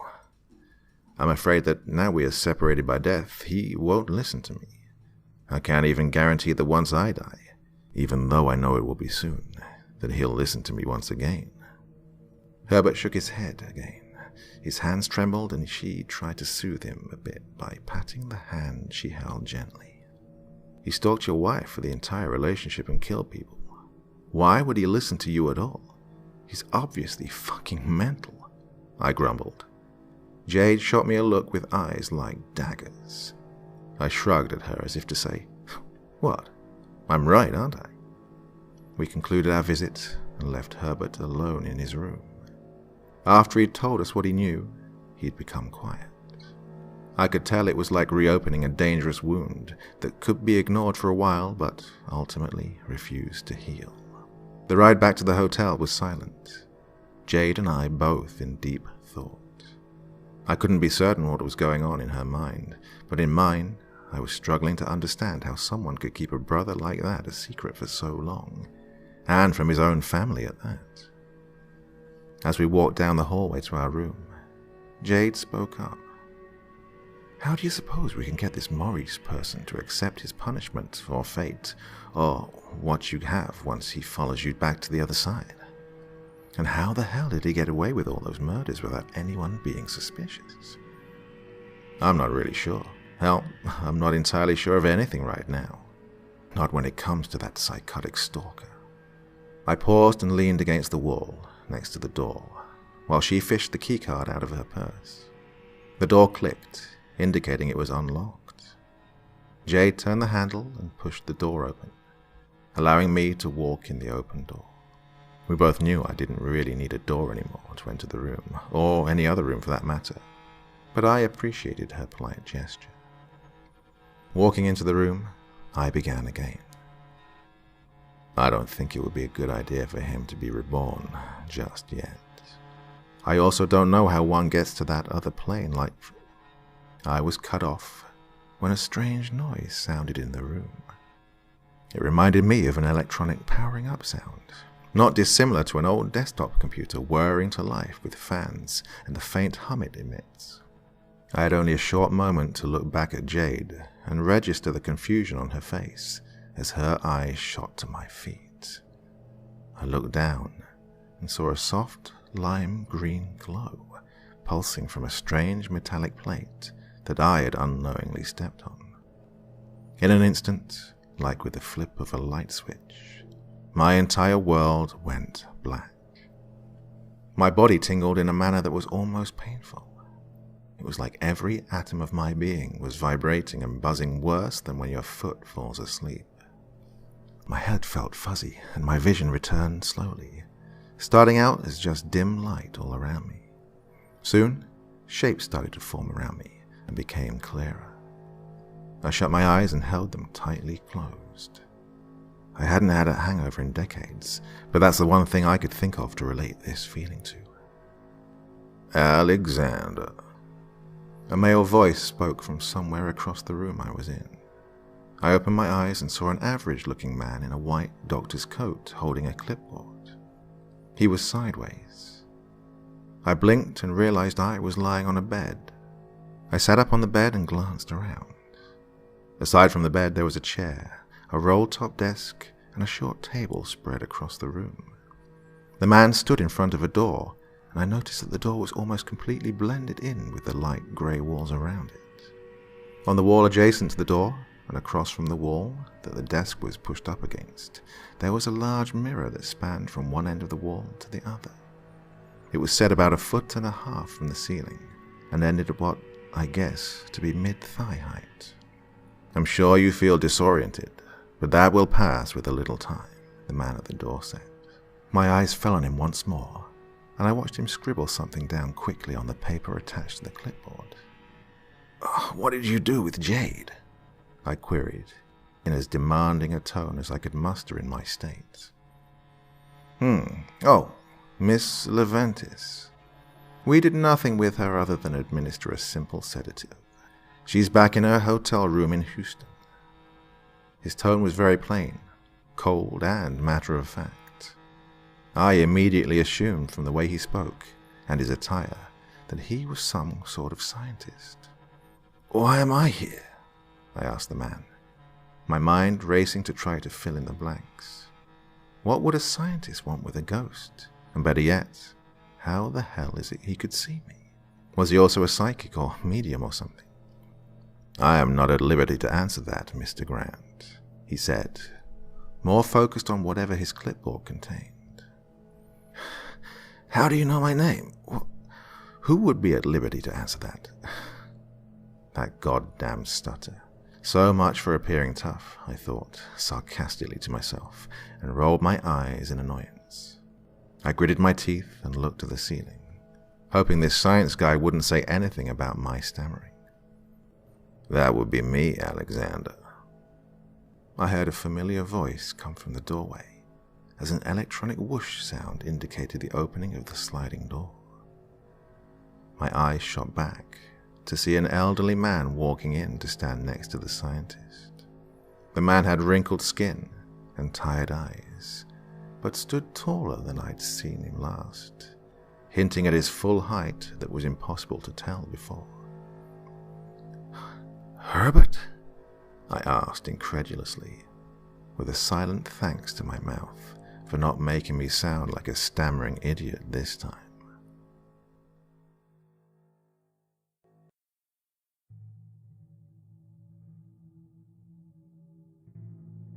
Thin fingers curled over as bony knuckles rapped the door a second time. Why wasn't anyone answering the door? Frank waited another moment, listening for movement inside the room. When he heard none, he stepped through the door just as a spectre would. It was a perk of being a Reaper. The light in the hotel room was on, and there was a strange metallic smell in the air. Something felt wrong. Frank looked around as he stepped forward, trying to see where his friend and acquaintance were. His eyes fell upon the curled form of a young woman on the bed, seeming to be asleep. Her breathing was quick and shallow, but Frank felt in his gut that this wasn't just a nap. Xander was nowhere to be seen, which could easily be explained by a decision to take a walk, but still, something inside Frank just knew that wasn't the case. He approached the woman on the bed. She was still fully clothed in jeans and a long-sleeved shirt, lying on top of the blanket, her head not even on the pillow. All of these details only further confirming that something was off. Her dark hair fell over her face, and Frank couldn't help but remember his dear Colette from so very long ago. Jade was the spitting image of his old love. Perhaps, in a previous life, she had actually been his Colette. He shook his head to rid his mind of those sad memories, and gently touched her shoulder before shaking her slightly. "Jade? Jade, wake up," he called to her in a soft voice. Xander had never witnessed this side of Frank, as he kept it well hidden.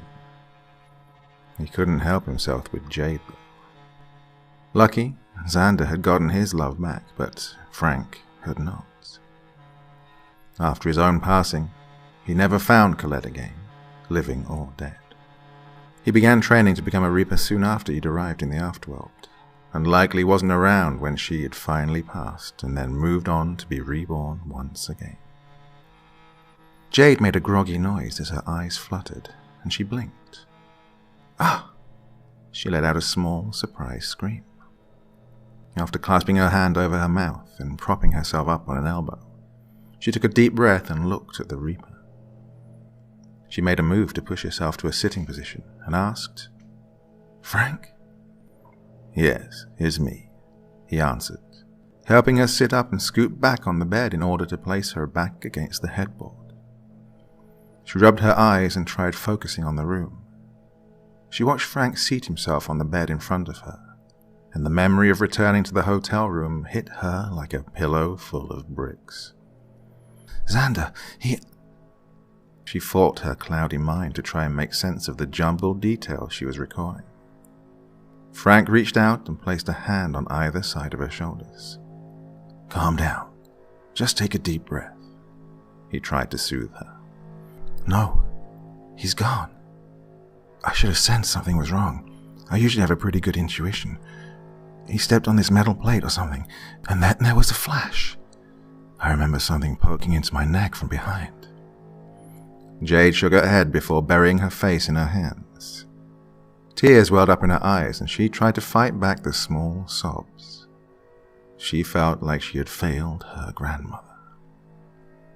Frank removed his right hand from her shoulder and lifted her chin to look him in the eyes. Her hands dropped into her lap. "It's okay, Jade. We'll find out what happened. Right now, you need to relax." She nodded at him and fixed her eyes on her hands in her lap. Frank shifted his weight on the bed and pulled something from a hidden pocket inside his blazer. He handed the small, thin item to Jade. She took it between her fingers and saw it was a photo of something she didn't expect. She looked at him with a confused expression. "It's a baby hippo. The baby hippo will make you feel better." The old man smirked and let out an amused snort through his nose. "Sort of, I guess, but not really right now." There was no struggle in his speech, no wavering in his tone, and no oxygen tank being dragged next to him. My stomach sank and I felt my throat start to close up. "Morris, but how?" Again with the damned stutter. Yes, Alexander. It's Maurice," he teased me. My eyes narrowed in anger. "Herbert's not a medium, and I doubt he did a ritual. How the hell are you in him, and why?" I demanded, Thankfully, the rage I felt building trumped the confusion and fear that brought on the stuttered words. "You're right. Herbie's not a medium. And no, he's too old to handle a ritual. The only other way would have to be a connection, right? Maybe the type of connection that's built over, I don't know, an entire life between two brothers. Twins, nonetheless. You know what they say about twins, right? That they share some special bond not found in most other siblings." Morris, in his Herbert costume, walked absent-mindedly around the room. He was surely entertaining himself more than explaining anything to me. I didn't answer, and he took it upon himself to continue. "Now, let me address the question you posed to Dr. Marks. They know your name because of me, obviously, and you're here because I suggested you be brought in as a subject. If you remember, I worked in information attainment. I had other duties as well, though. Aside from attaining information, I was regularly used to attain items or, even people." "So you tortured people every step of the way?" I asked sarcastically. He stopped pacing and glared at me for a moment. Clearing his throat, he continued his mindless stroll around the room. As I was saying, Alexander, my expertise is not only limited to what some call torture. I became rather proficient in procuring items and things that, aren't human. Things that shouldn't be in our world. Like you, for example. And you. I pointed at him. He shrugged and gave a small nod. "Yes, and me. But my state of being has now become an even larger asset to the company. If I was good at finding and bringing in supernatural things before, you can only imagine how better I am at it now. Others, such as yourself, are here for the experiments and studies. Have you ever considered what it would be like to move about this world, undying, but be able to touch and feel things? To somehow channel the energy used to cross between the worlds and hold someone like you here? Or what about using some of that energy to help the sick or injured?" His eyebrows raised as he turned to face me, clasping his hands behind his back. "You're trying to tell me that you're concerned with people you don't even know? Yeah, I find that hard to believe." His expression was stern for a moment, but then it broke into a small smirk, and he shrugged once more. "You're correct, I must admit. Just picture it, being able to move about the world invisible.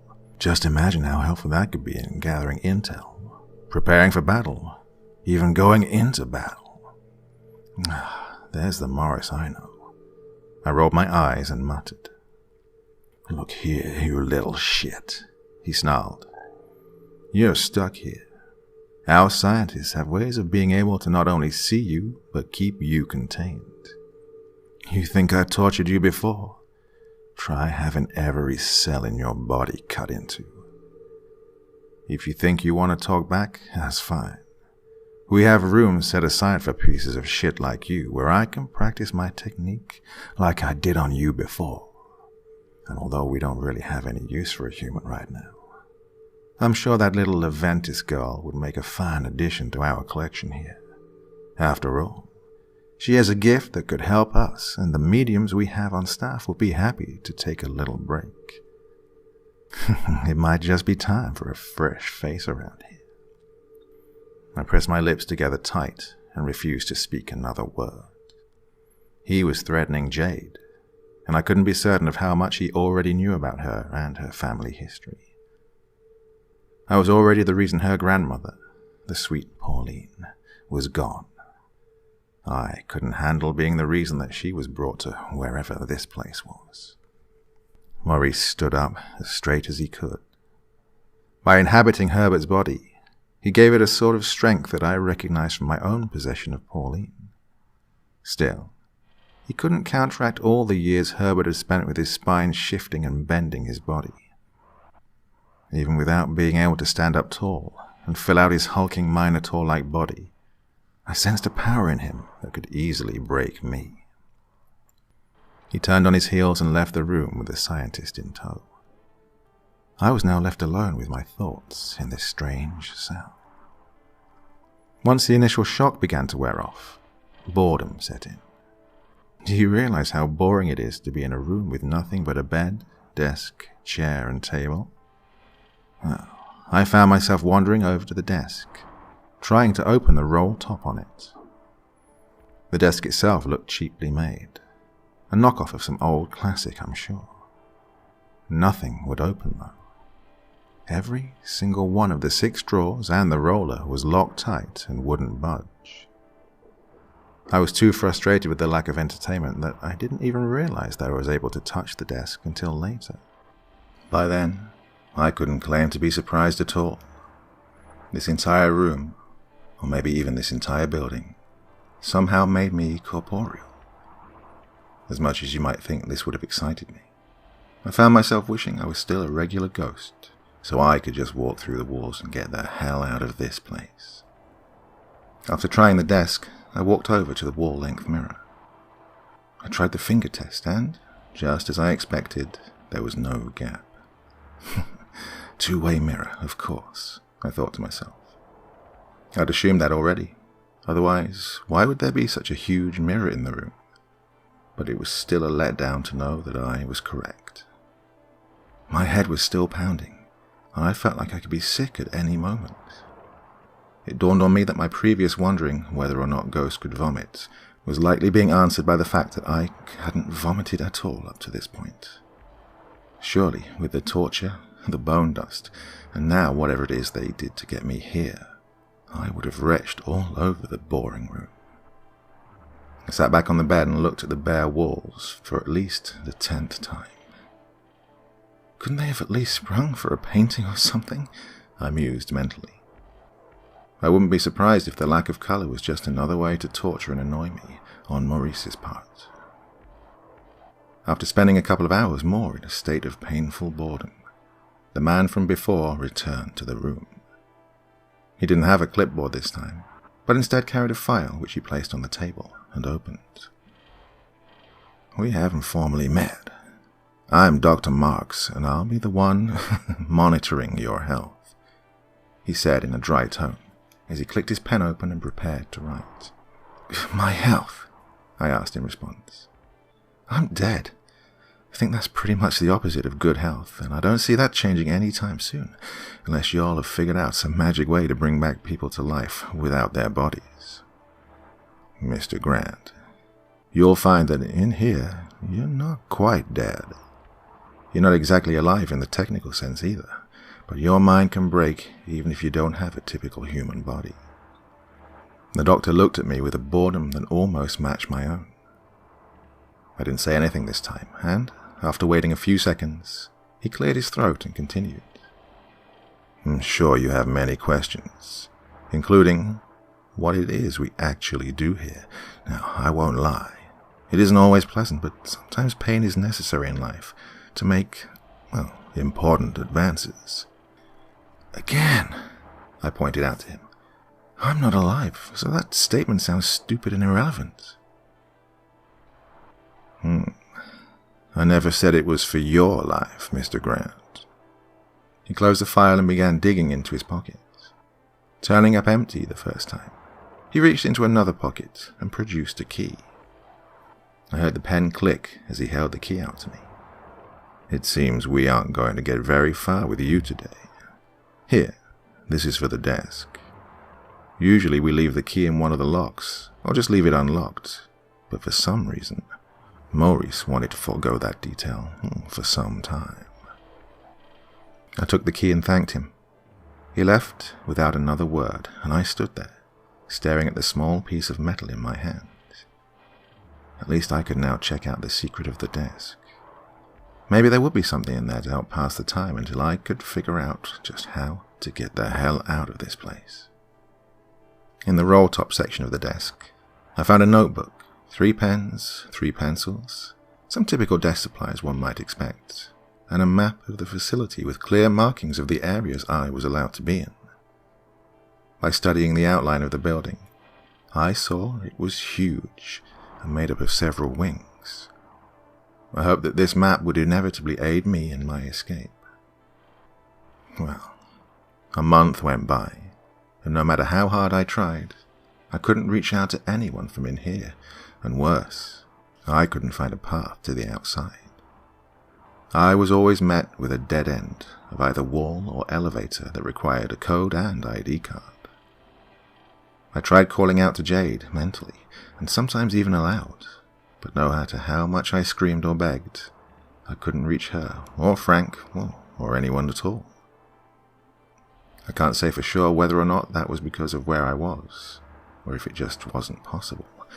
Either way, it was a disappointment. I felt myself begin to lose hope and break within the first week as I realized what these people were trying to accomplish, and how. Aside from studying the supernatural aspect of what I am, they were trying to find a way to break down the cells of ghosts and gather DNA from other types of beings in order to infuse what we are with a normal human. I'm not sure if they were going to go for the typical super soldier end result, or trying to harness what makes us different in order to turn around and sell it to the rich. Well, we were treated like a natural resource that just needed a way of being harvested. We were less than animals, let alone the people that many of us used to be. I say us and we because I quickly discovered that there were many other ghosts and supernatural creatures locked away in this building too. The process of breaking down the pieces of what I'm made of is painful, and Maurice took great pleasure in it, I could tell. One particularly excruciating way they attempted to harvest the energy was by strapping me to a table and inserting me into a machine that resembled an MRI machine. Instead of loud noises and imaging, though, it produced a wave of energy into the subject. I have no idea what kind of energy either. All I know is it felt like everything in me was being ripped apart violently before being pushed back together, only to be ripped apart again. It was almost as if my very spectral being was being forced into an ebb and flow that was torture every single second. Usually, the experiments would come every other day, and between them would be a special alone time, special, with Maurice. He was only in Herbert's body for a week and a half after my arrival. After that, he remained as his ghostly self, and I assumed that Herbert had finally passed away. I only hoped that it wasn't painful for him. Sometimes I even found myself hoping he found Annie and could make her happy in death as he had in life. I couldn't be there for her, so she might as well be taken care of by someone who seemed to be a good person. And no matter what, at least it wasn't Maurice. Knowing he was here with me and not in the afterworld with her was the only solace I was able to hold on to. After the first month, I gave up trying to reach out to anyone, or even put up a fight at all with Maurice and the scientists. Like I said, I was breaking. 3 more weeks flew by in a blur of pain, torture, experiments, repetitive medical questions, boredom, and thoughts that this would be my afterlife forever. And then, something changed today. During certain times, those of us who can manage it are allowed to roam some of the halls and visit the garden they have in the center of the building. The garden itself is enclosed in glass, separating us from the actual fresh air, but it's still the closest thing to freedom we are allowed. As soon as I saw it, I knew that it would be my sanctuary.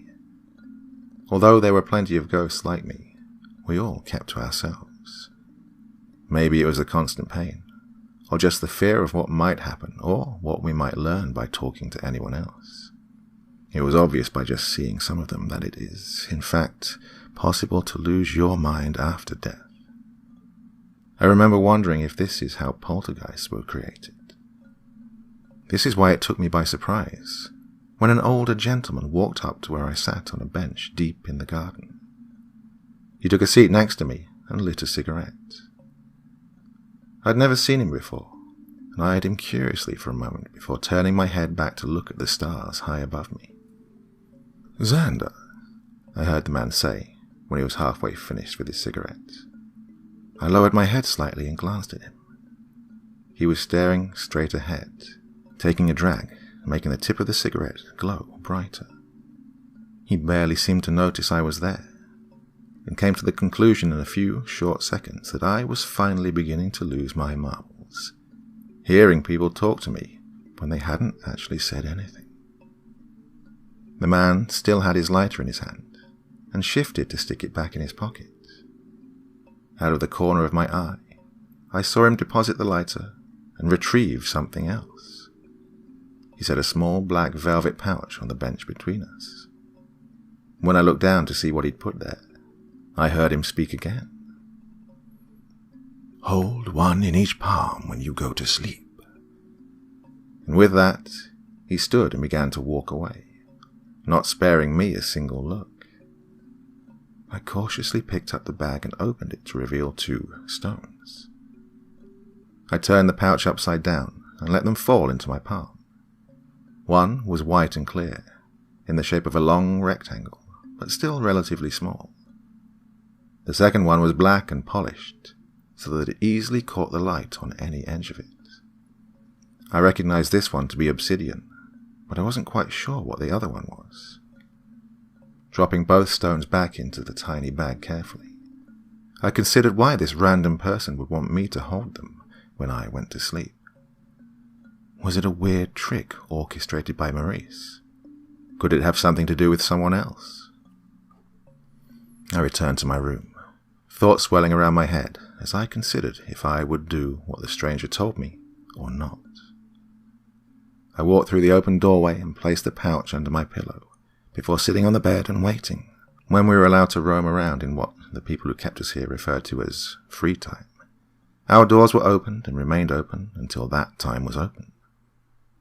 I made the mistake of falling asleep with the door open once, and was jarred awake by a female ghost standing over me, whispering nonsense. When she noticed my eyes were open, she grabbed my thigh with her nails, digging into the fabric and my flesh. Her gibberish grew louder, but it was another language and I couldn't understand a single word. She seemed to ask me a question, and when I shook my head trying to indicate that I didn't know what she was saying, she grabbed a hold of my throat with both hands and climbed on top of me, straddling me and pinning me down with such force that I don't think even Maurice could have been turned on. She began lowering her head to my neck, while removing her left from my throat and using it to shove my head to the side. Dr. Marks and another employee rushed in and called to her, telling her it was time to go back to her room. They grabbed her and began pulling her off me before she let go. My throat was yanked up before my head dropped back to the pillow, and she was carted off. The only explanation I got was a quick statement from Dr. Marks, saying that she wasn't actually a vampire. The 3 left, and I heard her growling and gnashing her teeth at them as they made their way down the hall. After sitting on my bed, staring absent-mindedly around the room and feeling more like a zombie than a ghost, the door slid shut, and I knew that it was safe to lie down. First, I stood and crossed the room to turn off the lights. Now, as I flipped the switch to off, I decided that nothing could be worse than what I'd already dealt with. So, why not take the chance? With the room dark, I returned to the bed and lied down, retrieving the small pouch as discreetly as I could as I adjusted the blanket on top of me and faced the wall. I gripped the obsidian in my right hand and the other stone in my left before closing my eyes. It didn't take long for me to leave the room in my mind. It wasn't exactly like falling asleep, as I normally would. It felt like the moment I began to slip into sleep, something dark surrounded me and pulled me into the deep end of the pool before I could even consider the fact that I couldn't swim. I had the sensation of falling a few minutes and was left finally standing in emptiness. It wasn't like standing in a dark room. It was as if I was standing on and in nothingness. There was nothing around me, above me, below me. It was just a void. I turned around over and over, yelling into the void, trying to understand where I was and why. My voice began to feel hoarse from the yelling, and I sat down, feeling defeated and confused. This must be a new form of sleep torture from Maurice. He couldn't let me rest in peace. Why did I ever think he'd just let me sleep in peace? I dropped my torso onto the ground, lying face up in the dark. Well, I'm ashamed to admit that it took me too long to realize that what I was looking at wasn't a star. The pulsing light above me grew closer, starting as nothing more than a pinprick. And the closer it came to me, the larger it got. And once it appeared to be as big as a fingertip, it finally clicked that it couldn't be a star, as it was the only source of light in the entire space. It continued to grow, and I was frozen. Not out of fear, but out of fascination. I was utterly hypnotized by this growing star, wanting to figure out what exactly it was. It began to change colors, shifting from light blue to dark green, and then light green, before going back to light blue. It was spellbinding. I sat up, my head still tilted up to this star. As it kept growing larger, I saw that it was in the shape of a hand. As soon as I thought I could reach it, I stood and extended my hand directly over my head, trying to place my palm on the palm of the hand made of light. A tingling sensation poured over me, and the light grew brighter, pulsing quicker and flipping through the colors rapidly until the light was all I could see, blinding me from the void. I shut my eyes tight and shielded my face with my other arm. "You look like an idiot," a female voice said. I lowered my arm and opened my eyes, blinking in order to adjust to the new scene I was now surrounded with. It was still a void of sorts, but it seemed like the dark air rippled with unseen silk. Prismatic beams of light danced around faintly as I focused on the speaker. "Jade!" I ran to her and went to throw my arms around her, but fell through her as if she was a ghost. Her image faded for a second, and then solidified again. She shook her head at me and rolled her eyes when she turned to face me. I was now on the opposite side of her, staring at her with my brows furrowed. "I'm not actually here, Xander," she began to explain. "This is more like a phone call of sorts." "I don't see any phones," I responded, sounding more like myself than I had in over a month. "Very funny. Okay, moving on. We don't have a lot of time, as you'll be waking up soon, I'm sure." "Waking up? I just fell asleep less than an hour ago," I answered her. "No, you actually spent several hours getting here. It just didn't feel like it. For those who aren't trained in using dreams for conversations like this, time seems to pass quickly, but you actually waste a lot of time getting to the goal. Don't worry, it took me a while to get the hang of it too," she offered, making me feel a little better. I nodded slowly. Okay, so how exactly is this working?" "We don't have time for me to explain it right now." She shook her head before stepping towards me. "Xander, we know where you are. It took a while to figure out, a lot of stakeouts and waiting, but Frank and I are working on getting you out. The only problem is it could still take a while, and there's something that we don't think can wait much longer." Her voice was worried and more panicked than I'd ever even thought was possible from her.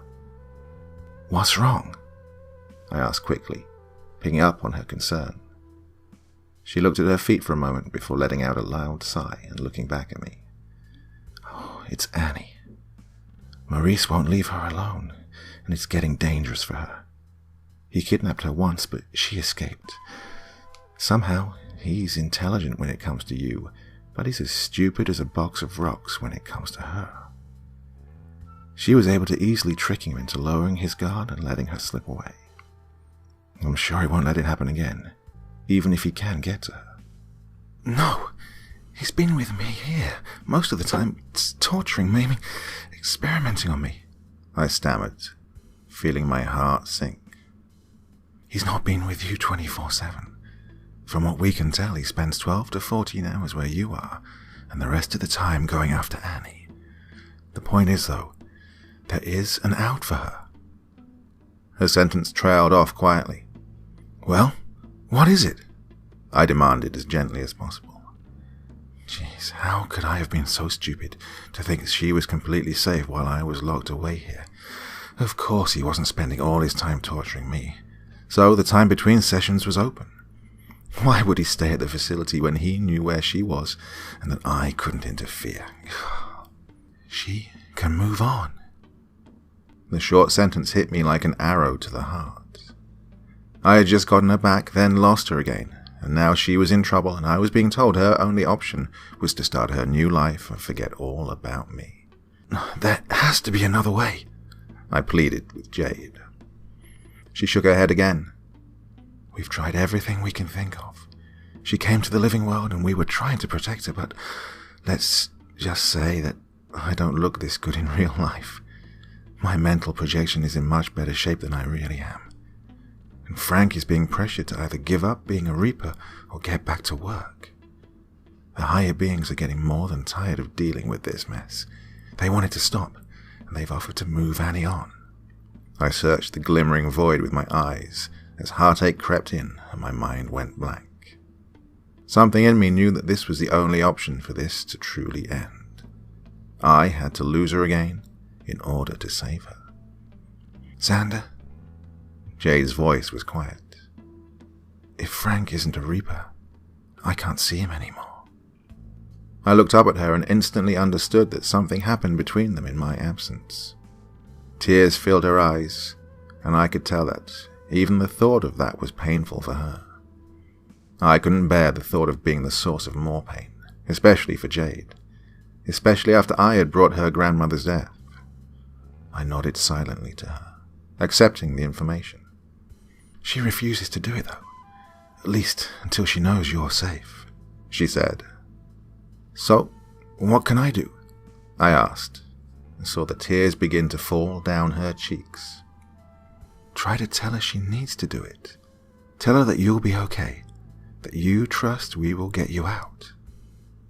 She was almost whispering now. "How?" She paused before answering me. "Through me. Through here." I looked at her solemnly as I gathered my thoughts for a moment. "Okay, I'm ready." I'm sure she knew I was lying, but I had to do this for Annie's sake, for Frank's sake, for Jade's sake, for everyone. Jade lowered her head and closed her eyes. I watched as her body shuddered and shimmered like the air around us. When she opened her eyes and looked back at me, I knew it wasn't her. "Xander!" She squealed and made a move to throw her arms around my neck.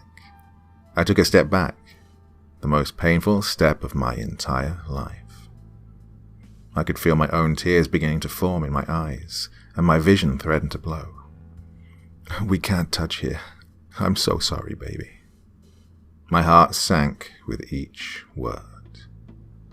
Jade's image shimmered, and I saw Annie's form for a split second. Seeing her face was the final push I needed for the tears to break the surface. The expression that spread from Annie's face to Jade's face spoke of confusion and longing. "Annie, you have to move on." I forced the words out. They tasted like stomach acid in my mouth, bitter and abrasive and sickening. She shook her head. "Not without you." I tried to sound as stern as I could as my fists clenched at my sides. "You have to. It's the only way for you to be safe. I don't know what's been going on out there lately, but I trust Jade and Frank have tried everything, just like Jade said." She hung her head in silence. "I love you, Annie. I always have, I always will. And that means that no matter what, I want and need you to be safe, okay?" I took a step towards her, standing just before her. The torture of not being able to wrap my arms around my beautiful Annie was worse than anything Maurice had done to me. Every piece of me ached and cried out for her. "Okay, she said quietly, with a small nod, but she still refused to raise her head to look at me. We stood there, unable to truly comfort each other while the seconds ticked by slowly. "Hey, look at me," I said to her sweetly, making a gesture as if I was going to raise her chin with my hand. She looked up and into my eyes. Another arrow shot me through the heart as I saw Annie's eyes and not Jade's.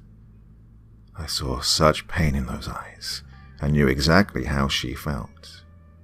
Her entire form shimmered again, and she stayed, appearing as my Annie. "I'll be fine, okay? Jade said that they're figuring out a way to get me out, and it won't be much longer. Besides, it's not so bad. I'm sure it's a lot better than what you think." I lied again, this time to Annie instead of Jade, and I hoped she believed me, at least enough to do what we both knew she needed to do. She nodded without a word, and I reached my hand to hover next to her cheek. I didn't need to say anything. She understood the gesture and closed her eyes, tilting her head ever so slightly, remembering the touch. I forced an anguished smile.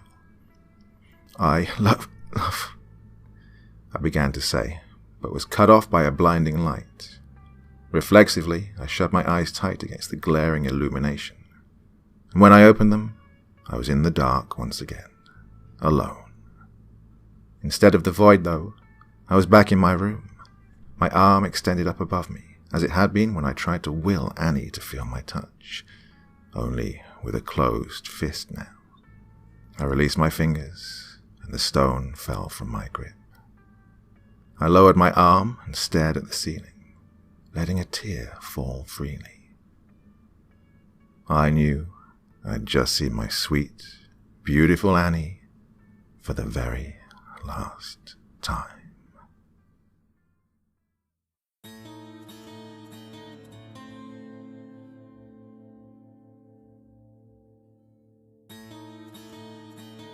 "What the hell are you smiling about?" Maurice demanded. He was standing on the opposite side of a control panel in a corner of the room.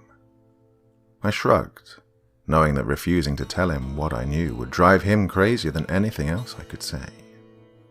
His eyes narrowed as he glared at me for a few seconds before returning to his task. One of the facility scientists was strapping me into the dentist's office-like chair in the center of the room.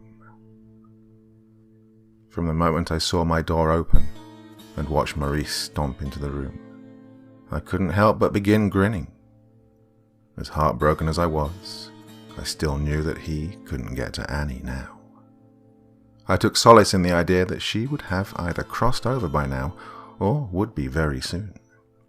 She was out of his reach for good. The scientist's name was Roger Carpenter, not that it really mattered to me. I'd seen him often, and knew him to be one of the regular aides who usually accompanied Maurice with these experiments. Roger finished tightening the thick leather bands, and I was held in place with one over each wrist, forearm, ankle, and thigh. There was also a single larger one that crossed my chest and held my shoulders firmly against the back of the chair, keeping me from being able to move almost at all. Once he was finished, I watched him join Maurice behind the protective barrier.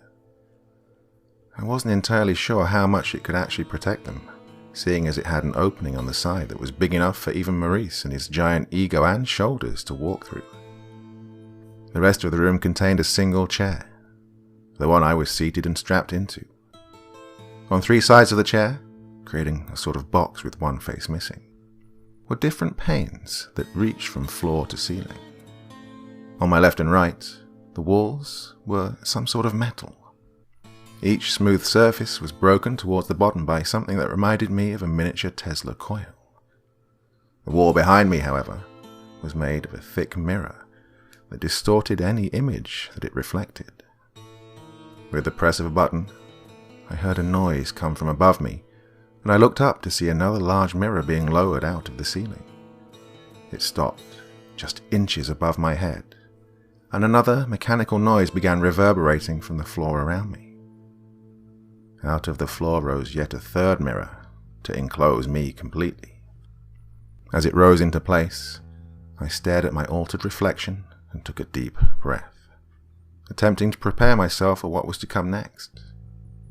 This wasn't the first time I'd undergone this particular experiment, and after a few moments, I knew the coils would begin to charge with electric energy and release waves of lightning-like sparks that would bounce around slowly, reaching from the coils to the mirrors and languidly bouncing off the glass until they reached me.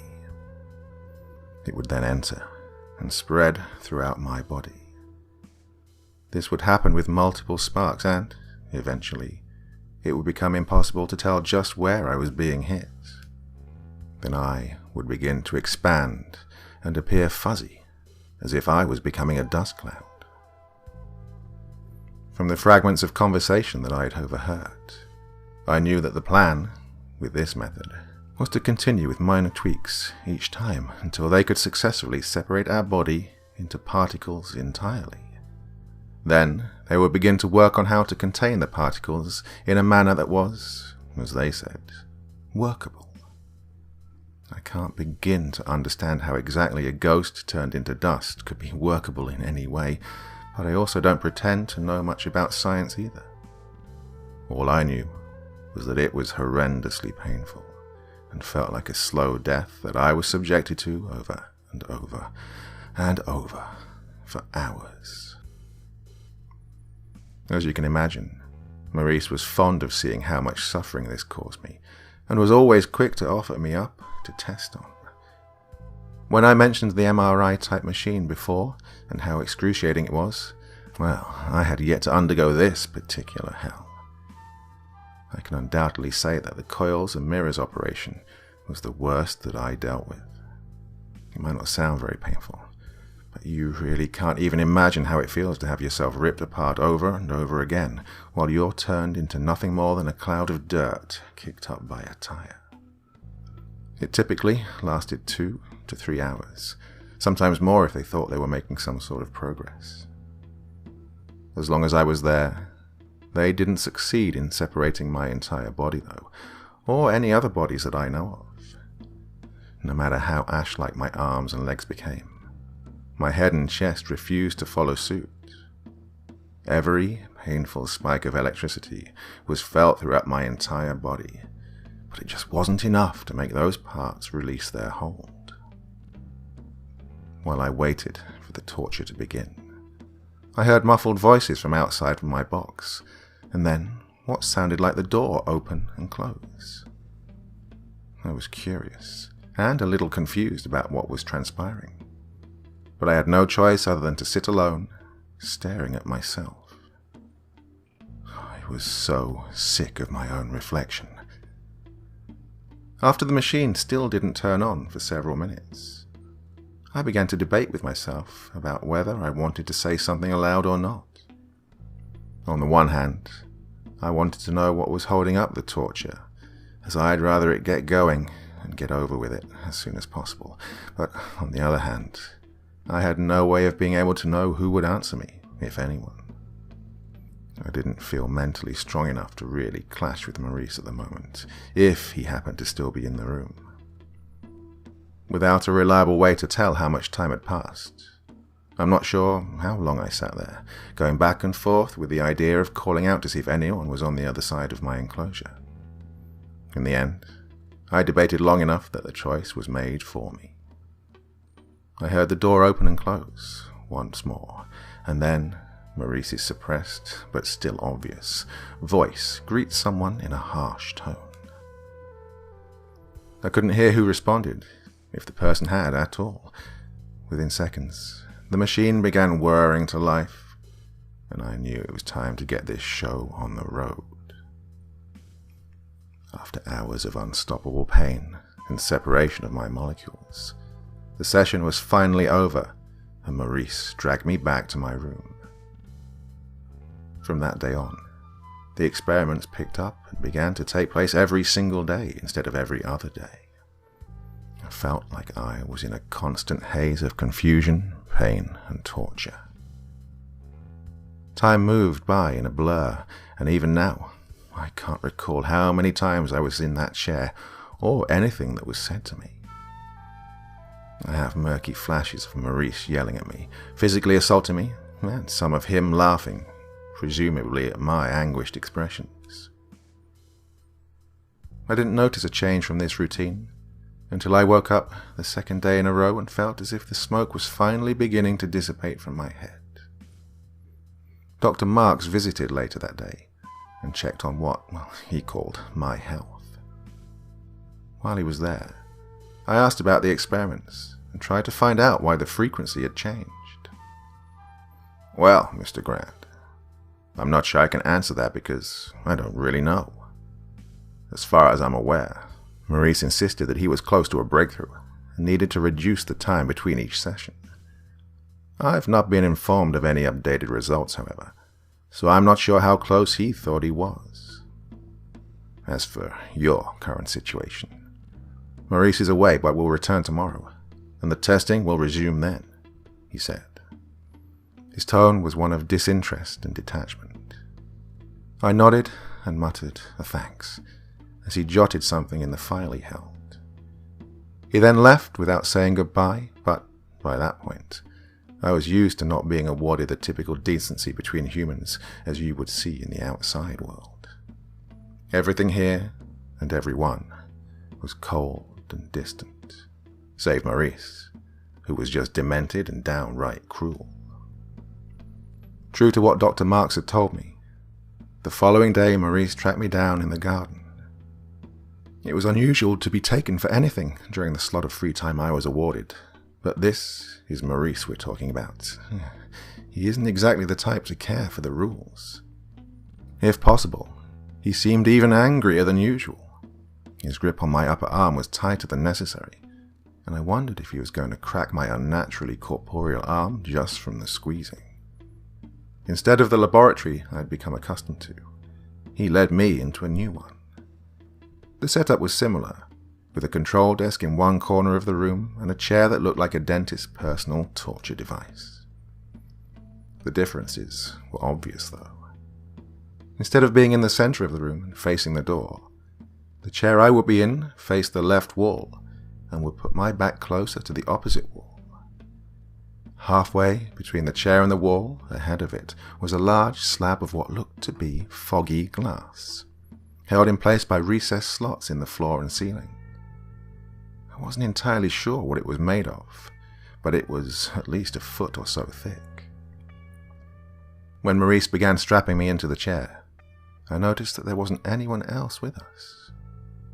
Curious bells began going off in my head, and I began looking around the room, craning my neck from one side to the other.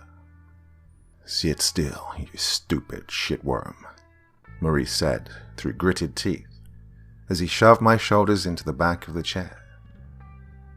I let my body be pushed into place and glared at him. "So, did you piss enough people off that you have no more lackeys?" I asked, letting the disdain drip from my words thick enough to drown an actual worm, which was something I was sure I was not. "Where is Annie? I know you had something to do with it," he demanded. His eyes narrowed, and he glared back for a second before focusing once again on the straps.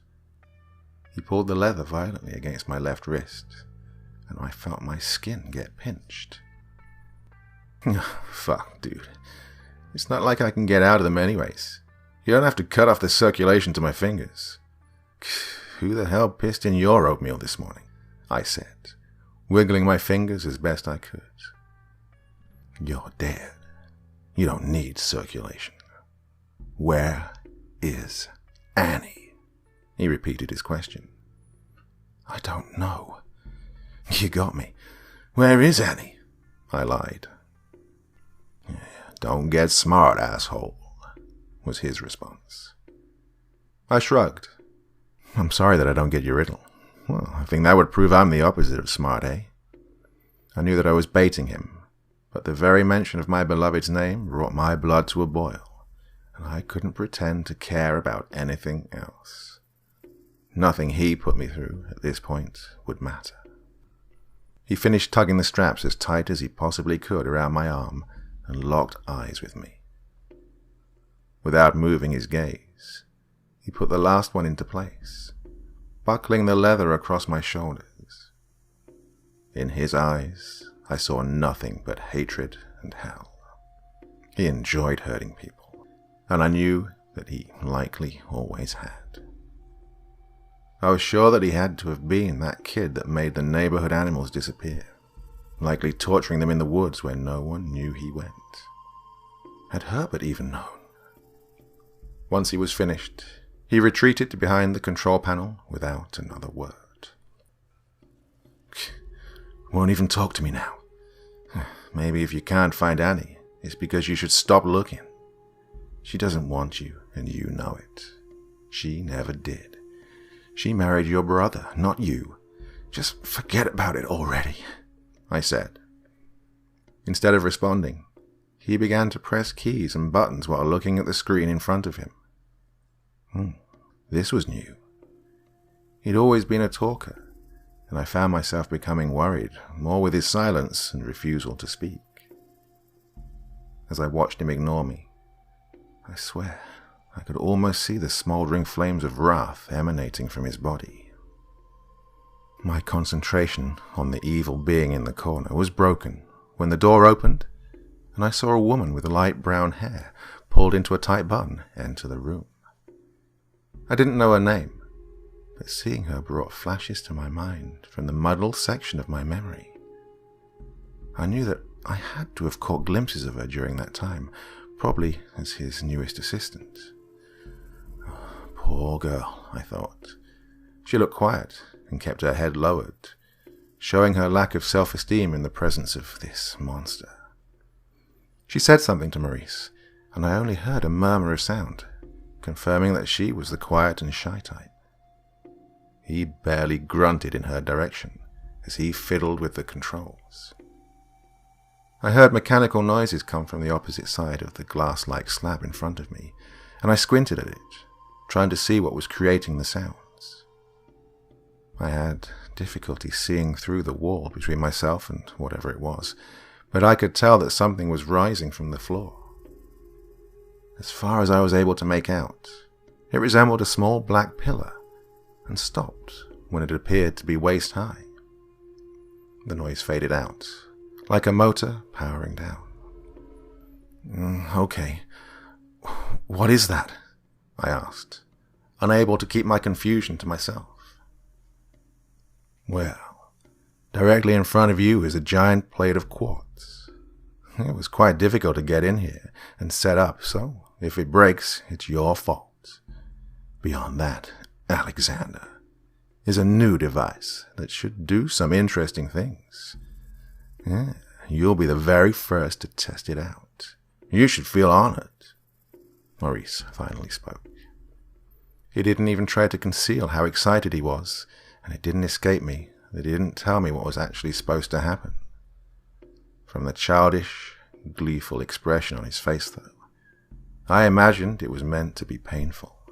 And if it had the potential of being painful, then, of course, he would have volunteered me to be the first ghostly human guinea pig. The next part happened so quickly that I didn't fully understand the actions until after the moment had passed, and I was able to protest the details I tried to retain. Maurice pushed something on the keyboard in front of him, and I heard a click from the opposite side of the quartz wall. It began to light up, barely noticeable at first, from an unseen source. Thinking on it now, I wonder if there had been some sort of bulbs or something above it in the ceiling. There was a flash of brighter light behind it from the pillar, and I saw a myriad of colors begin to dance in the glowing crystal, like lightning bolts. His assistant slammed a fist into the button that opened the door to the room. Both Maurice and I looked at her, my vision skewed due to the brightening crystal. Through the intensifying light, however, I saw another figure rush into the room. Maurice charged the new person, and the assistant ducked between them before whirling around and pulling something from her pocket. The one who had just entered the room grabbed Maurice and held him tight, while the mousy young woman shoved a needle into his neck and pushed the plunger, administering something that made him immediately go limp. He was dropped to the floor, and the assistant rushed to pull off my bounds. As she worked quickly to release me, the man that was helping her tapped a few buttons on the control panel, and I heard another click. With my vision still blurry from the light that continued to fill the room, I couldn't get a good look at who the man was, or even determine the details of the woman's face as she unbuckled the straps. Whatever was coursing through the crystal began to collect in one spot, level with the top of the pillar behind it. My gaze locked onto the changing wall, and, seeing my worried expression, the woman looked over her shoulder to see it as well. "Make it stop!" the assistant yelled at the man, who still stood at the controls. "I'm trying. I don't think I can stop it until after it runs through its process," I heard him say in a frantic voice. For a split second, I thought the voice was familiar, but I didn't have time to think about it. I saw a quick flash before the energy that had culminated pushed out of the quartz and hit me in the chest. I blacked out immediately, and in the extended second it took for me to fully lose consciousness, I could have sworn I heard someone call Jade's name. I awoke to the sensation of moving. I was on my back, and my entire body was just gliding along. I'm even more dead than dead now. It really is possible for a ghost to die, I thought, before groaning audibly. My head was pounding and swimming. I felt like a fish that was forced to ride an intense roller coaster, only to be thrown back into a tank of water and left alone to recover. My head lifted up and fell back down on a hard surface, jarring me and making me open my eyes. It took me a few seconds to realize I was looking at the sky through a window on the side of a vehicle. "Stay down and quiet back there," a voice came from somewhere past the top of my head. I tilted my neck back and saw a man in the driver's seat and a woman in the passenger seat. From what I could see of her, now slightly disheveled bun, it was that assistant. I guess that the man driving must be whoever had helped her in the testing room. She glanced back over her shoulder at me for a second, then returned her gaze forward. I looked around as best I could, without sitting up, and was able to surmise that we were in some sort of SUV, with the back seats folded down. I was stretched out with my feet at the back door, and my head towards the front.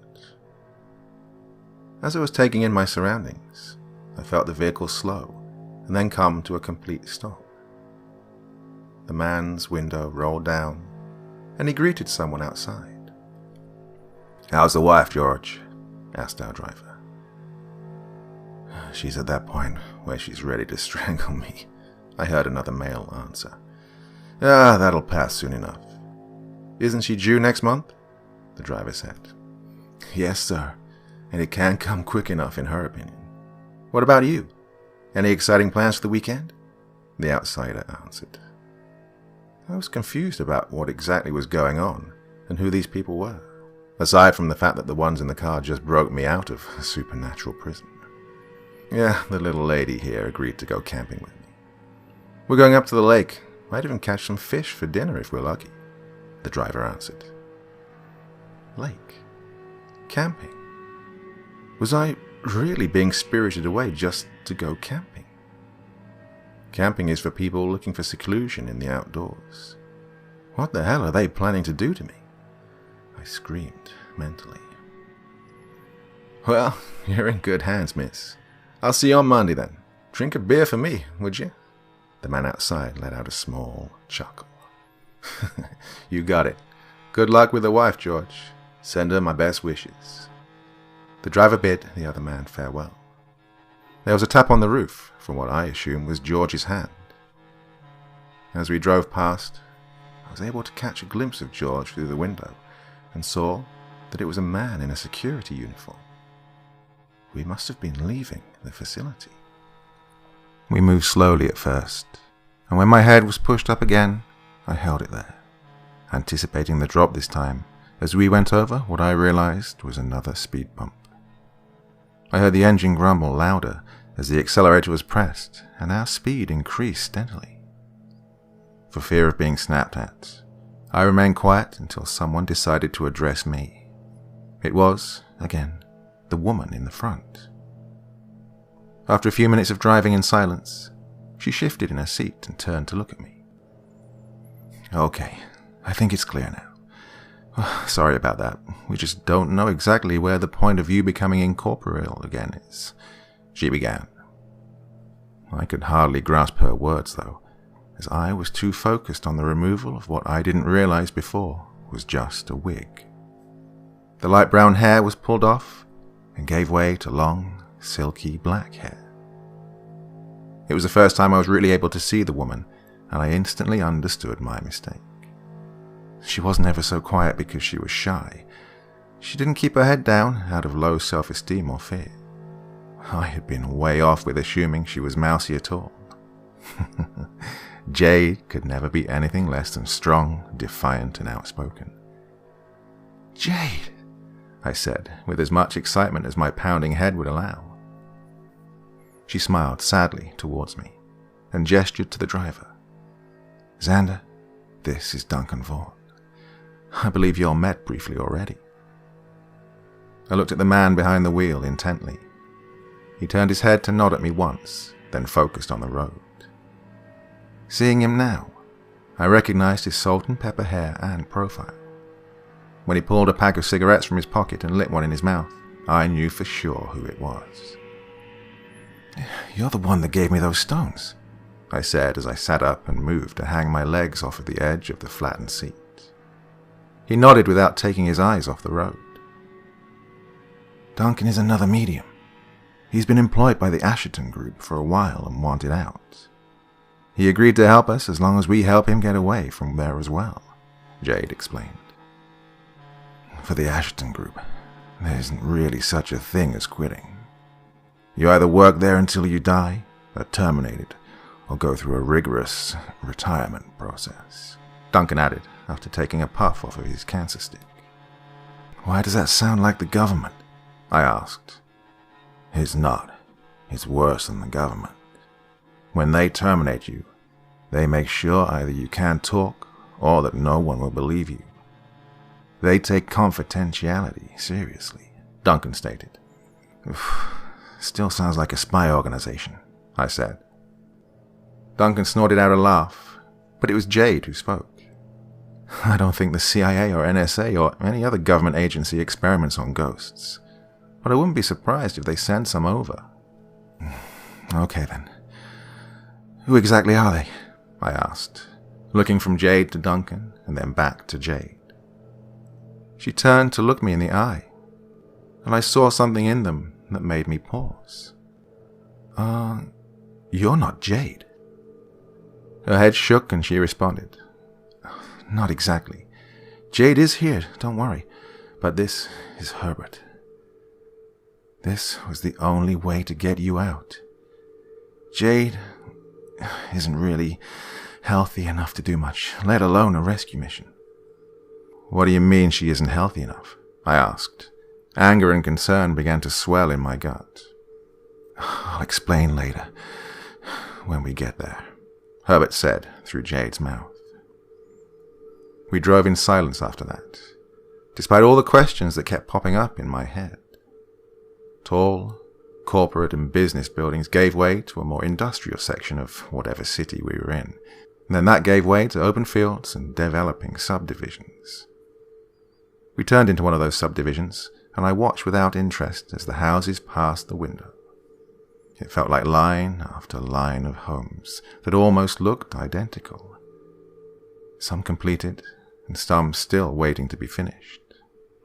After a few more turned, we pulled into a driveway of one of those completed houses. Duncan pushed a button above his head, and the garage door opened for us. Once the car was inside, my two saviors exited. Duncan went to open the back door for me, but I opted to slide through it, glad to finally be able to ignore the confines of the living world. He shrugged with a smile, and I followed him to a door that led into the house. Jade, or rather Herbert, pushed a button to close the garage and waited for it to completely close before following Duncan and me inside. We walked through a kitchen and into a living room that was nicely furnished. I wondered briefly if Duncan or someone else lived here, or if it was a model home of some sort. "Wait here for just a minute," Duncan said, and gestured for me to take a seat on the couch. I obliged and went to sit down while the other two walked down a hallway and quickly left my sight. Instead of a soft cushion, my butt fell through air. I caught myself and focused my energy so I wouldn't fall through the floor to a possible basement. Oh, God. I don't know if I'll ever get the hang of this ghost crap, I muttered under my breath, to no one but myself. I stood back up and placed a hand on the cushion, testing my own resolve. When there was resistance, I mentally patted myself on the back and took the seat. While I waited, I looked around the room. From what I could see, it was a nice house, which wasn't too surprising, as it was in a still-being-completed neighborhood. I tried to get a sense of who lived here, but found no photos in frames, on tables, or hanging on any walls. If Duncan lived here, I assumed that either he didn't have a family, or that they didn't live with him. I suspected more that this was less of a lived-in home, and more for show. Maybe it's some sort of safe house or something, I thought to myself. I wasn't left alone for too long, and Duncan returned with Herbert in tow. It was the real Herbert this time, ghost body and all. I smiled internally when I saw that the ghost version of Herbert looked to be in his late teens, or very early 20s. As much as I didn't hate the real Herbert, I still felt a pang of jealousy that he was able to spend his life with Annie when that chance was stolen from me. With the age he appeared now, I knew it had to be before he met her. I considered all of this for a brief moment, then registered their expressions. They both shared similar looks of concern and weariness as they sat down. Duncan on a chair across from me, and Herbert on the opposite end of the couch that I was on. "Where's Jade?" I asked, once they'd both seated themselves.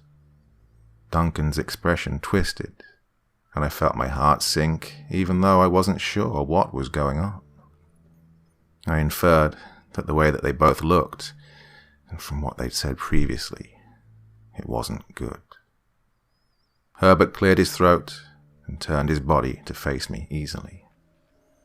"Alexander, Jade is, well, she isn't doing so well. Right now she's resting, but it doesn't look good for her," he said in a soft voice. "What do you mean?" I asked.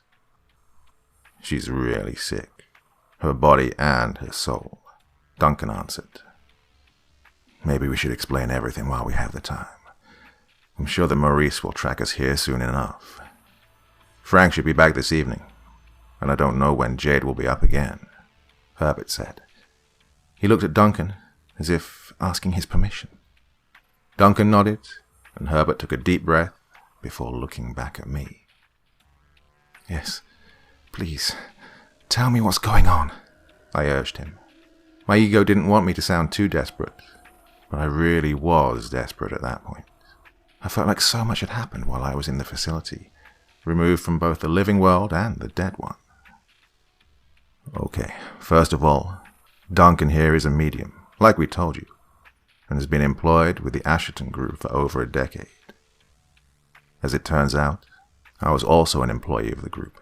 I just didn't know it. I always thought that I'd worked for a branch of government. Because of my position, it was easy to be kept in the dark about it. They went to long, long lengths to make me never have a reason to question who my employer actually was. Well, from what we've learned, I think it's likely that there are many more employees that are under the same impression. That's just one show of how powerful they are. The Asherton Group doesn't just pull the strings from behind the scenes. They create the strings and the world around them," Herbert said. "For the science department, we sort of knew what we were signing up for, at least in terms of who our employer is. But they have other departments. You've come into contact with mainly the science department, along with some individuals of their internal security. Aside from that, I don't even know what they all do or what they're able to do." Duncan spoke. "Did Maurice know?" I asked Herbert. His lips pressed together, becoming thinner as he let out a deep breath through his nose, obviously perturbed. Yes, he actually helped keep me in the dark. It would seem that I really didn't know my brother at all, like I thought. Psychopaths can be really adept at blending in and pretending, I offered, trying to soothe him a bit. I couldn't imagine being betrayed by a family member in the ways that Herbert had been by his own twin brother. I always thought twins were supposed to be close and have some sort of special connection, but it seemed, in this case, Maurice didn't feel any of that, and only pretended to care about his brother in order to get what he wanted. Herbert nodded quietly, while he stared at a spot on the floor. We sat in silence for a few minutes. I'm not sure about the other two, but I wasn't entirely sure what to say at this point. What do you tell someone who found out that much of their life had been a lie? And even worse, they didn't find that out until after they died. Death really can be enlightening, and it isn't always in a positive or existential way. Sorry, let's move on. Herbert began once more, clearing his throat again and straightening his back. The Asherton group extends further than we can tell, and they have been working on supernatural beings for a very long time. There's so much information contained in the walls of their buildings all over the world. They possess objects of metaphysical and occult importance that can be very dangerous. One of these items is a long knife used to sever souls from bodies. It goes along with a legend of a king that lived in the time of ancient pharaohs, or perhaps even before the pharaohs. All accounts of his legacy and rule have been wiped from public history, but Asherton has apparently done quite a bit of research into this king, and his daughter, including procuring the knife.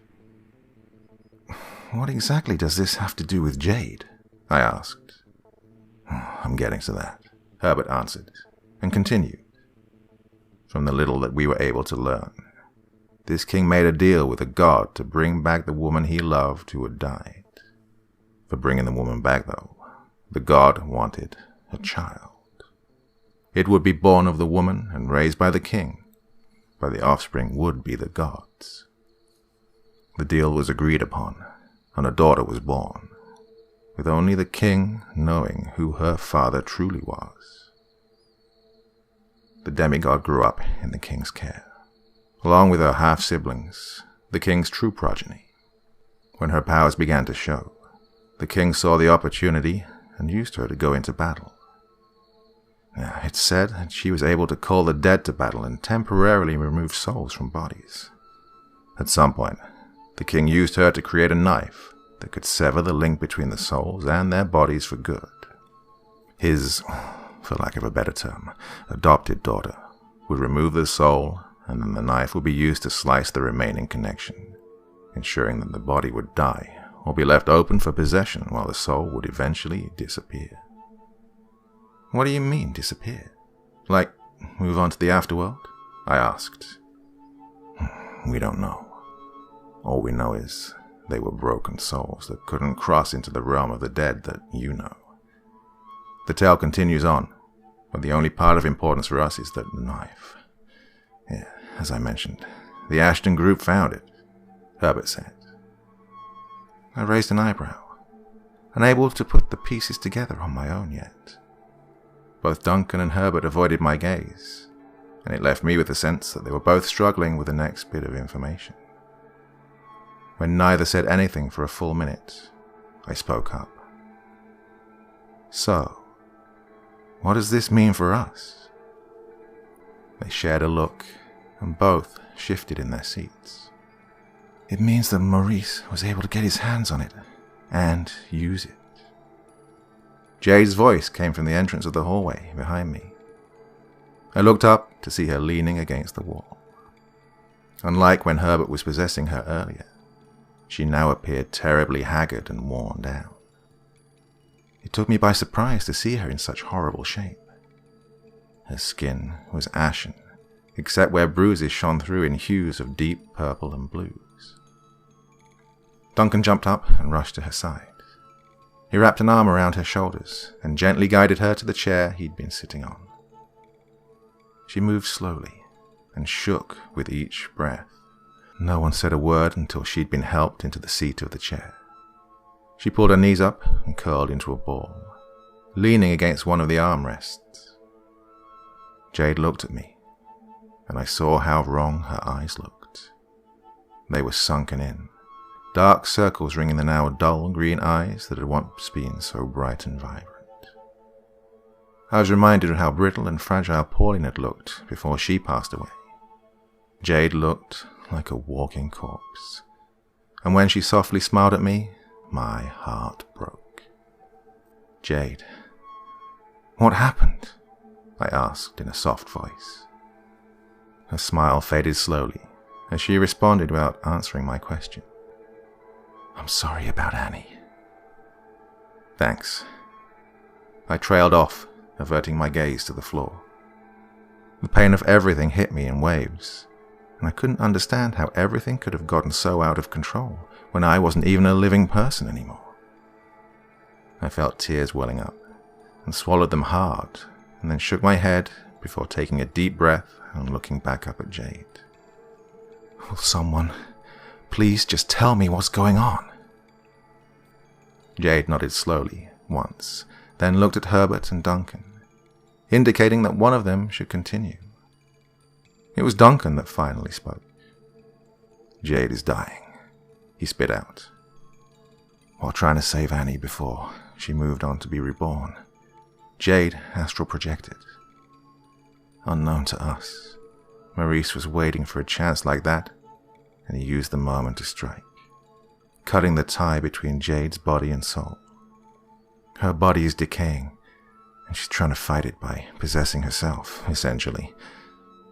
Because of the violent nature of the deer and her soul being broken, it isn't working very well, and her body will continue to die around her until she is forced to leave it." "What will happen to you?" I asked Jade. "We don't know," she said with a shivering shrug. "We can't worry about that just yet, though. We still have work to do. Have they told you the plan?" I shook my head in response, while Duncan left the room. He returned with a blanket that he draped carefully over the frail Jade. I couldn't believe that Jade was dying, and again, it was my fault. I killed the only two left of an entire family. I chided myself internally. I felt more shame than I ever thought was possible. So many lives had been screwed up and broken because of me. "Stop that," Jade said, as firmly as she could. I looked up from the floor to her face, and we locked eyes.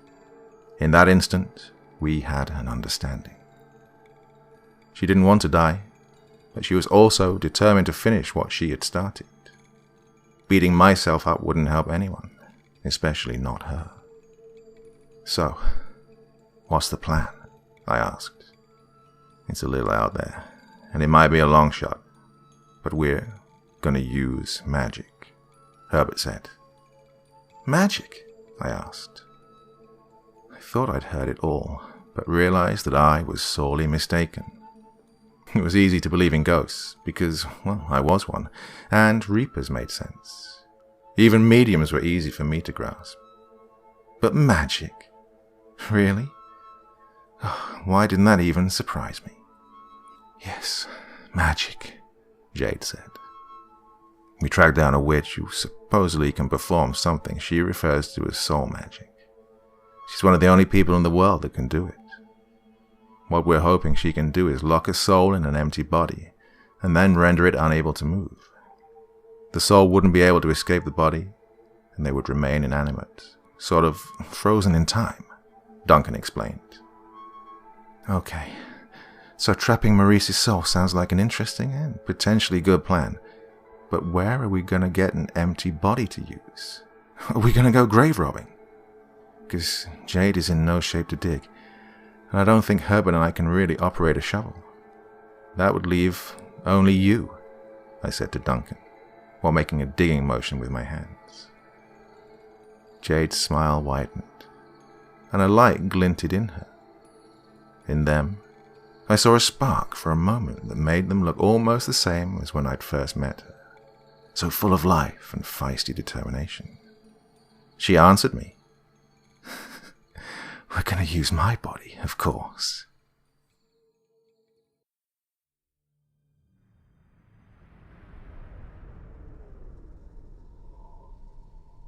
The witch wasn't what I expected.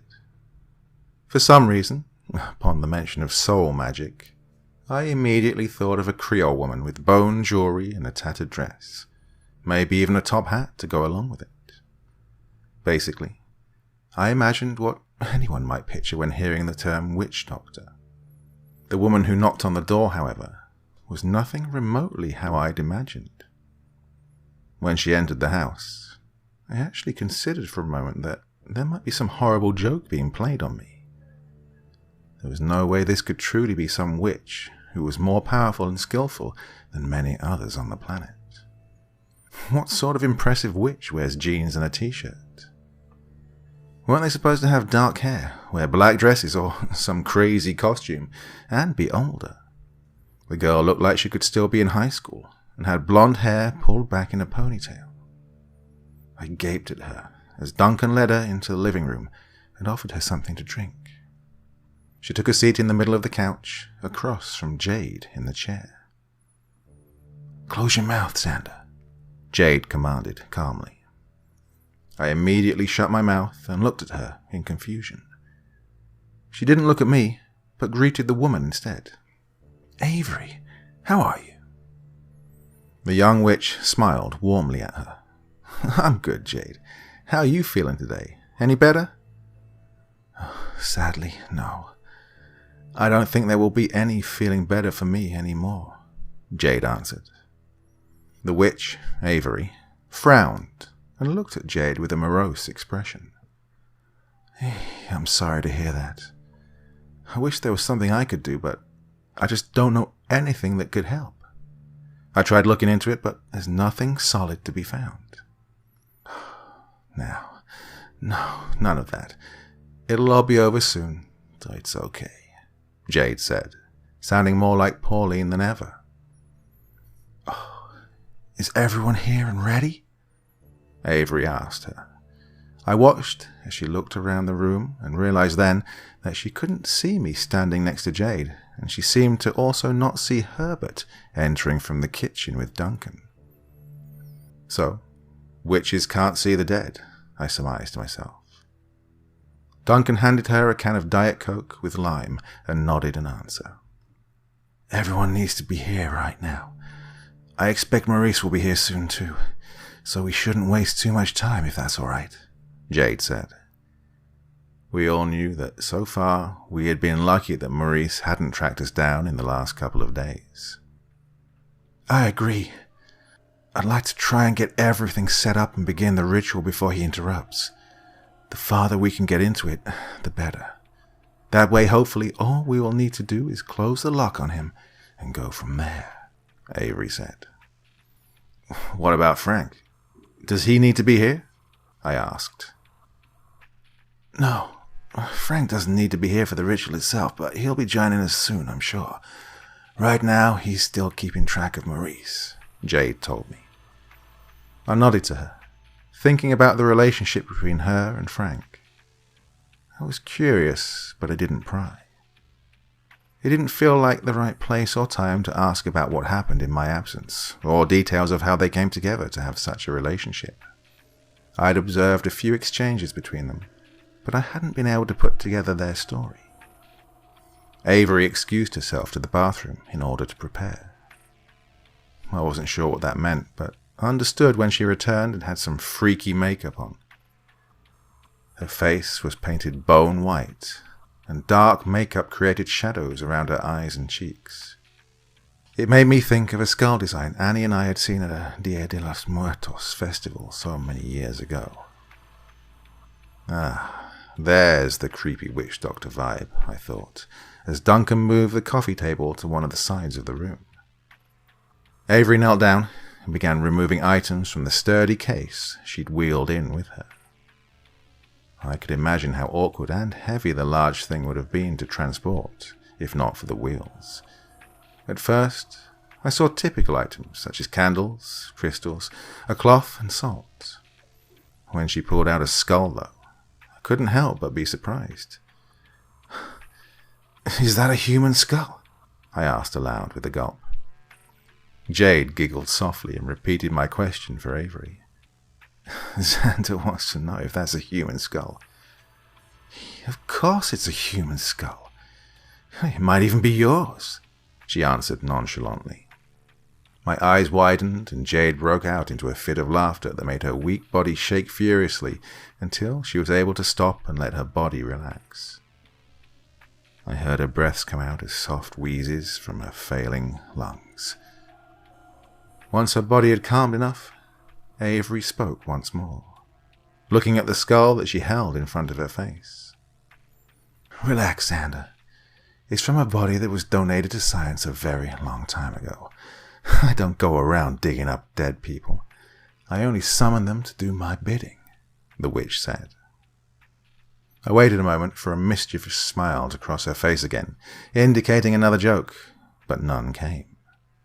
Thoughts rambled through my mind. Is she serious about using dead people to do her bidding? What exactly did that entail? Were they slaves? Why would she need help from the dead? Is that even ethical? Duncan continued to busy himself, aiding Avery in setting up the living room for the ritual she would be performing.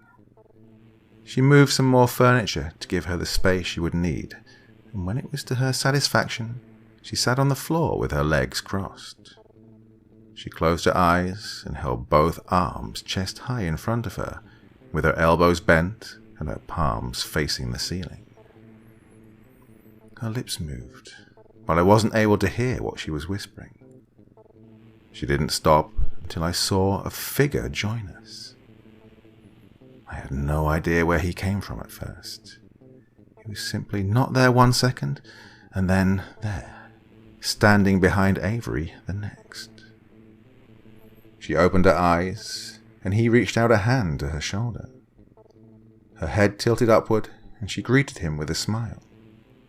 "Everyone, this is Chimali. He helps me with stuff like this," Avery said. He smiled down at her in return. I observed the short man with long, ebony hair that fell loosely an inch or so past his shoulders. The black suit that he wore looked like it fell oddly on his body, showing off a build that was somehow stocky, yet strangely thin at the same time. Realization struck me, and I blurted out, "He's a Reaper."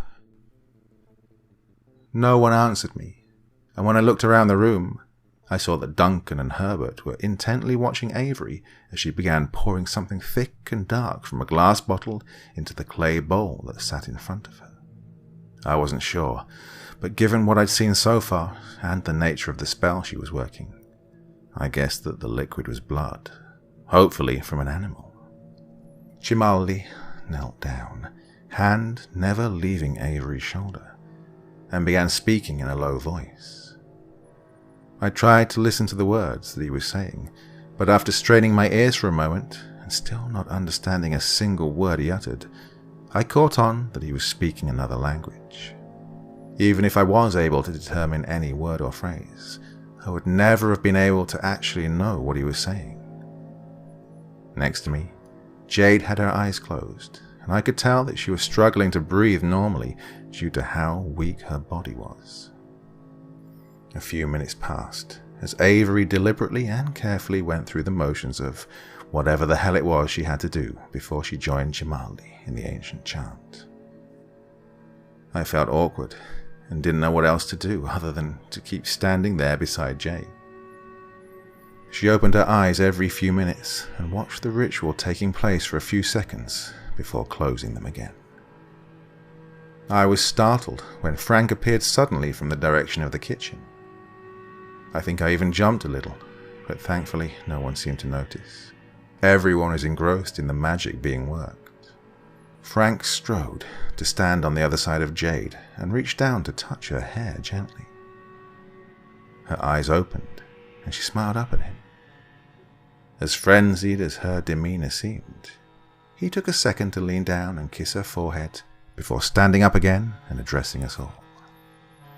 "Maurice will be here in just a few minutes. Are we ready?" he asked, looking around at everyone. Herbert shrugged and motioned to Avery with his head, while Duncan gave a slight nod. Avery continued to focus on the spell, where Chimaldi paused his chanting for a moment to look at Frank. "The ancestors are being summoned and petitioned. If he is to be here now, we need time before we may strike," he spoke in a thick Mesoamerican voice. Frank nodded to him with a sharp inhale. "We'll do what we can." "Tlazokamati," Chimaldi replied, and glanced at Jade before giving Frank a look that I never thought I would witness in a million years. He was sympathetic for another Reaper over the imminent death of a human. He turned back to rejoin Avery in the monotone recitation. Jade reached up and took Frank's hand. He held hers softly, but seemed to struggle with looking at her. She either didn't notice, or wasn't bothered by this, and I wondered for a brief second what kind of relationship these two had. Were they mushy and lovey, or did they automatically slip into the type of sturdy intimacy that you might see between two people who have been married for years? 5 more minutes passed by, and the chanting never ceased. My nerves, on the other hand, steadily grew more furious as the seconds ticked past. I was antsy, and on the verge of being bored, which only aided in making me feel that much more anxious. The more time that passed without Maurice, the closer I knew we were to him crashing our little party. Jade cleared her throat and pushed herself to stand up. I began to reach out to aid her, but stopped when I remembered that it wouldn't be of any use. I was as useful to her as a scene in a movie with subtitles that says something along the lines of "laughing in French." Frank was the one who helped her to her feet, and she told us in a quiet voice that she needed to go to the bathroom. When Frank offered to help her, she sarcastically whispered that she could still do that at least on her own. A wink and smile topped off her comment, and gave it that special Jade quality. When she disappeared down the hallway, Frank turned to me and spoke in a low voice. "I'm sorry about Annie." I met his gaze and nodded, instantly feeling lonely and missing her. I'd done, at least I thought, a good job so far of keeping myself distracted enough that she wasn't the prominent thing on my mind most of the time. The mention of her name brought the knife back to my heart, though. I couldn't force myself to say anything, so I attempted to give him a smile instead. I'm sure it looked more pathetic than a puppy with a cone around its head. The strange chanting concluded, and Avery was still, not looking anywhere other than in front of her. The way her eyes were focused, I wasn't sure if she was actually seeing the ritualistic spread that was laid out before her or not. I didn't have to wonder very long if she was in some sort of trance or not, as Chimaldi addressed us all. "She convenes with the sacred ones now. We must keep her from being disturbed. If the link is broken, they are not likely to grant audience for this a second time," he told us. We all nodded our understanding and stood quietly for another few seconds before the silence was broken by Jade re-entering the room. She suddenly had a strength to her that she'd not possessed a minute ago. We all immediately knew what that meant. Our plan had worked so far, and Jade had successfully spilled the beans on the spell that Avery was performing, one to get my body back. We assumed that, if faced with this information, so long as he thought it wasn't just given freely, Maurice would do whatever he needed in order to prevent that from happening. Plus, it was likely that if he thought I could get a body back, that he could too, or even instead. "Jade," Herbert asked, We all knew it wasn't her, but we also all had to play our individual parts. "Hey, brother." Jade's voice sounded with a low, foreign tone to it. "Hello, Maurice. Why don't you let go of Jade?" Herbert responded. He didn't move from where he stood, but he was convincing enough in his fake plea that even his twin didn't pick up on the falsity. I just hoped he wouldn't be able to detect the lie at any time, not until we were ready. Maurice, Jade, let out a guttural chuckle. "I don't think so." He walked confidently towards Avery and flipped open a pocket knife. Jamali swiftly moved to stand between the spellbound witch and our enemy. With his back to me, I couldn't see his expression, but deducted from his body language that he was very protective over Avery. I felt my ghostly body tense up, and I glanced at Frank. He looked at us as if he was ready to rip someone apart. His fists were clenched, and I couldn't help but be taken aback a little by the anger exuding from usually calm and laid-back friend. When I looked over at Duncan, I saw that he was holding his head high and his jaw was set. He looked ready to fight. Aside from Avery, Herbert looked to be the only one of us relatively keeping his cool. If anything, he looked more beseeching than anything else, which was perfect. "And why not?" Herbert asked his brother. "Because I need her right now. Here's what's gonna happen. Instead of getting that little bitch his body back, you're gonna get mine back for me. Then I'll leave Jade, okay? On second thoughts, tell me where Annie is as well. Until then, I have to be sure there's a good motivator, and you all seem to be pretty taken with the girl in this body," Maurice responded. He didn't know that we were expecting this. He didn't know that this is exactly what we needed him to do. How can someone who caused so much damage and have been so smart almost every step of the way be that stupid? Well, I guess pride really does come before a fall, I mused to myself, being careful not to let anything slip outwardly. All we needed now was to stall him so that Avery could finish what she was doing. While Maurice made his demands, Jamali bent his head towards Avery while placing a hand on the top of her head. His mouth moved as he whispered something to her that no one else was able to hear. I saw Maurice glance at him, but he either didn't notice that the Reaper spoke to her, or he thought it wasn't important. "Don't hurt her," Frank demanded in a steady, unyielding tone. "Or what?" Maurice spat back. He raised the knife to the cheek of Jade's body and pressed the blade across the skin. A thin line of red bubbled to the surface, and Maurice smirked with Jade's lips. "Oh, you bastard," Frank hollered and made a move towards Maurice. He went to grab Jade's throat, but hesitated long enough that Maurice was able to land a punch to his jaw. Frank staggered and took a step back. "Please, don't," Herbert said. Maurice's eyes flashed to his brother, and he scoffed. "You always were weak," he said, before pouncing on Frank. Even in Jade's small body, his Minotaur strength overcame my Reaper friend, and he quickly had his arms pinned behind him.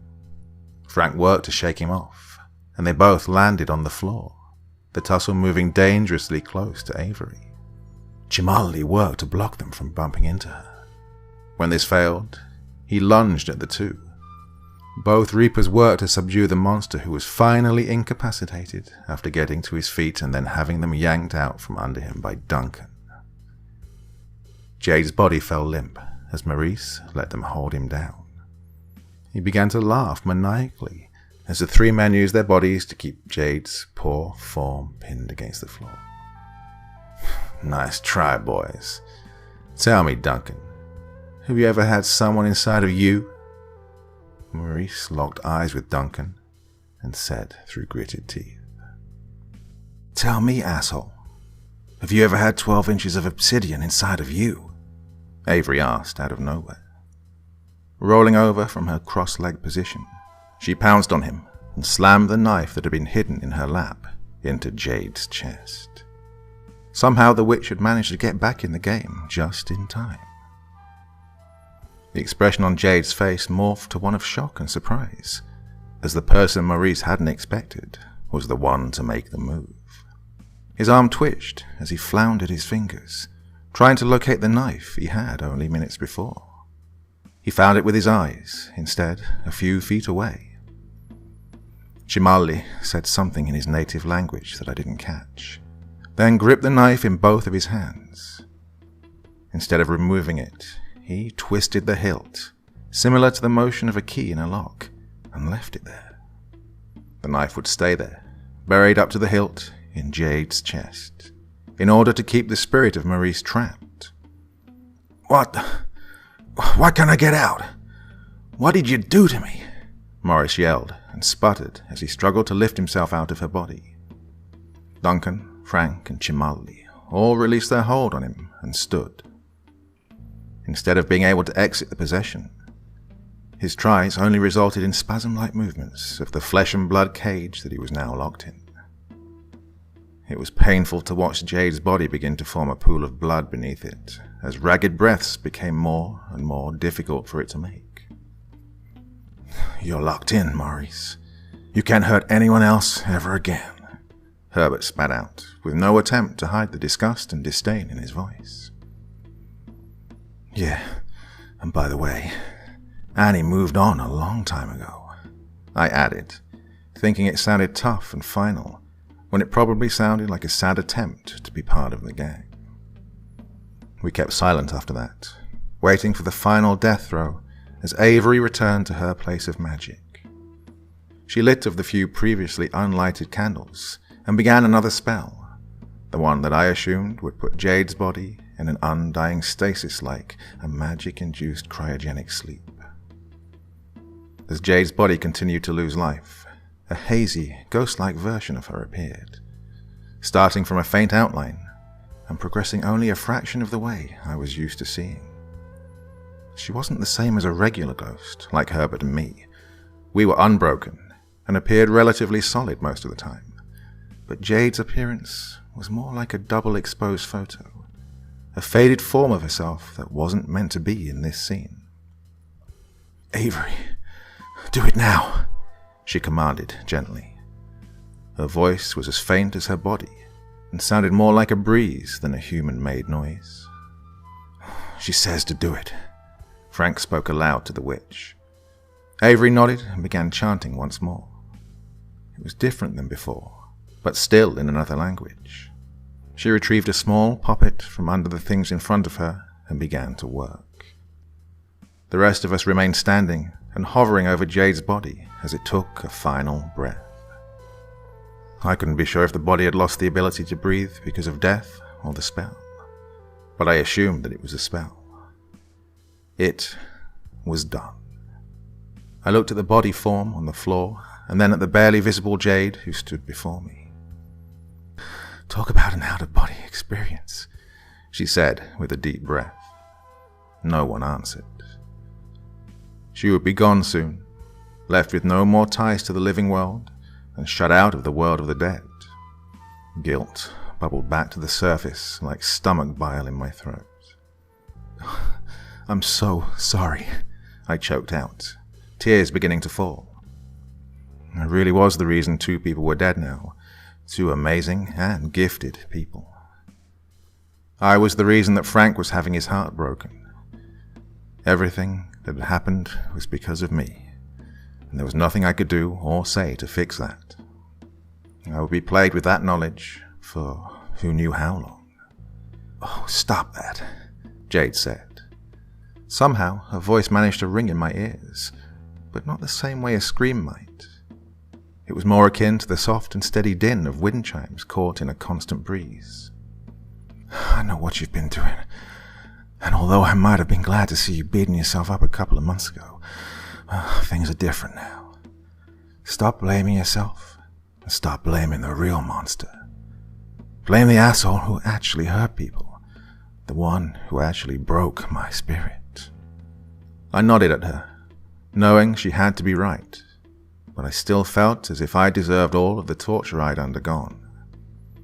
I stared down at the body and lost myself in thought for several moments. The world around me was tuned out, and even though I knew people were talking, I couldn't focus enough to hear what anyone was saying. I hated what I'd been the cause of, but I undoubtedly hated Maurice even more for putting anyone through this. How could anyone be so vile and destructive? When I came back to my senses, I was the only one still standing there with the body. Jamali was gone. Avery was packing everything up. Duncan was in the kitchen from what I could hear. Herbert was seated on the couch with a distant look in his eyes, and Jade and Frank were nowhere to be seen or heard. I approached the couch and sat opposite of Herbert. This was the first time we were left in the same room alone.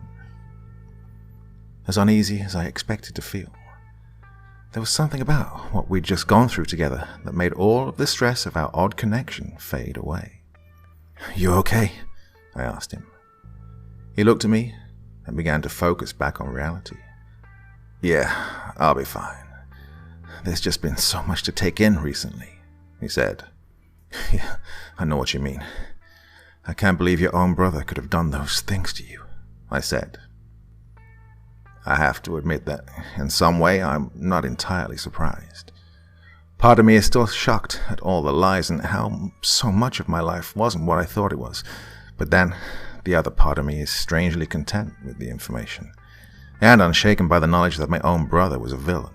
Now, don't get me wrong, it's still disturbing, but, in a way, expected, he said.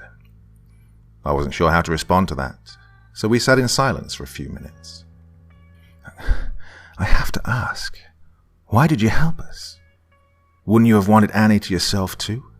I asked, breaking the silence. Herbert looked at me with a grin.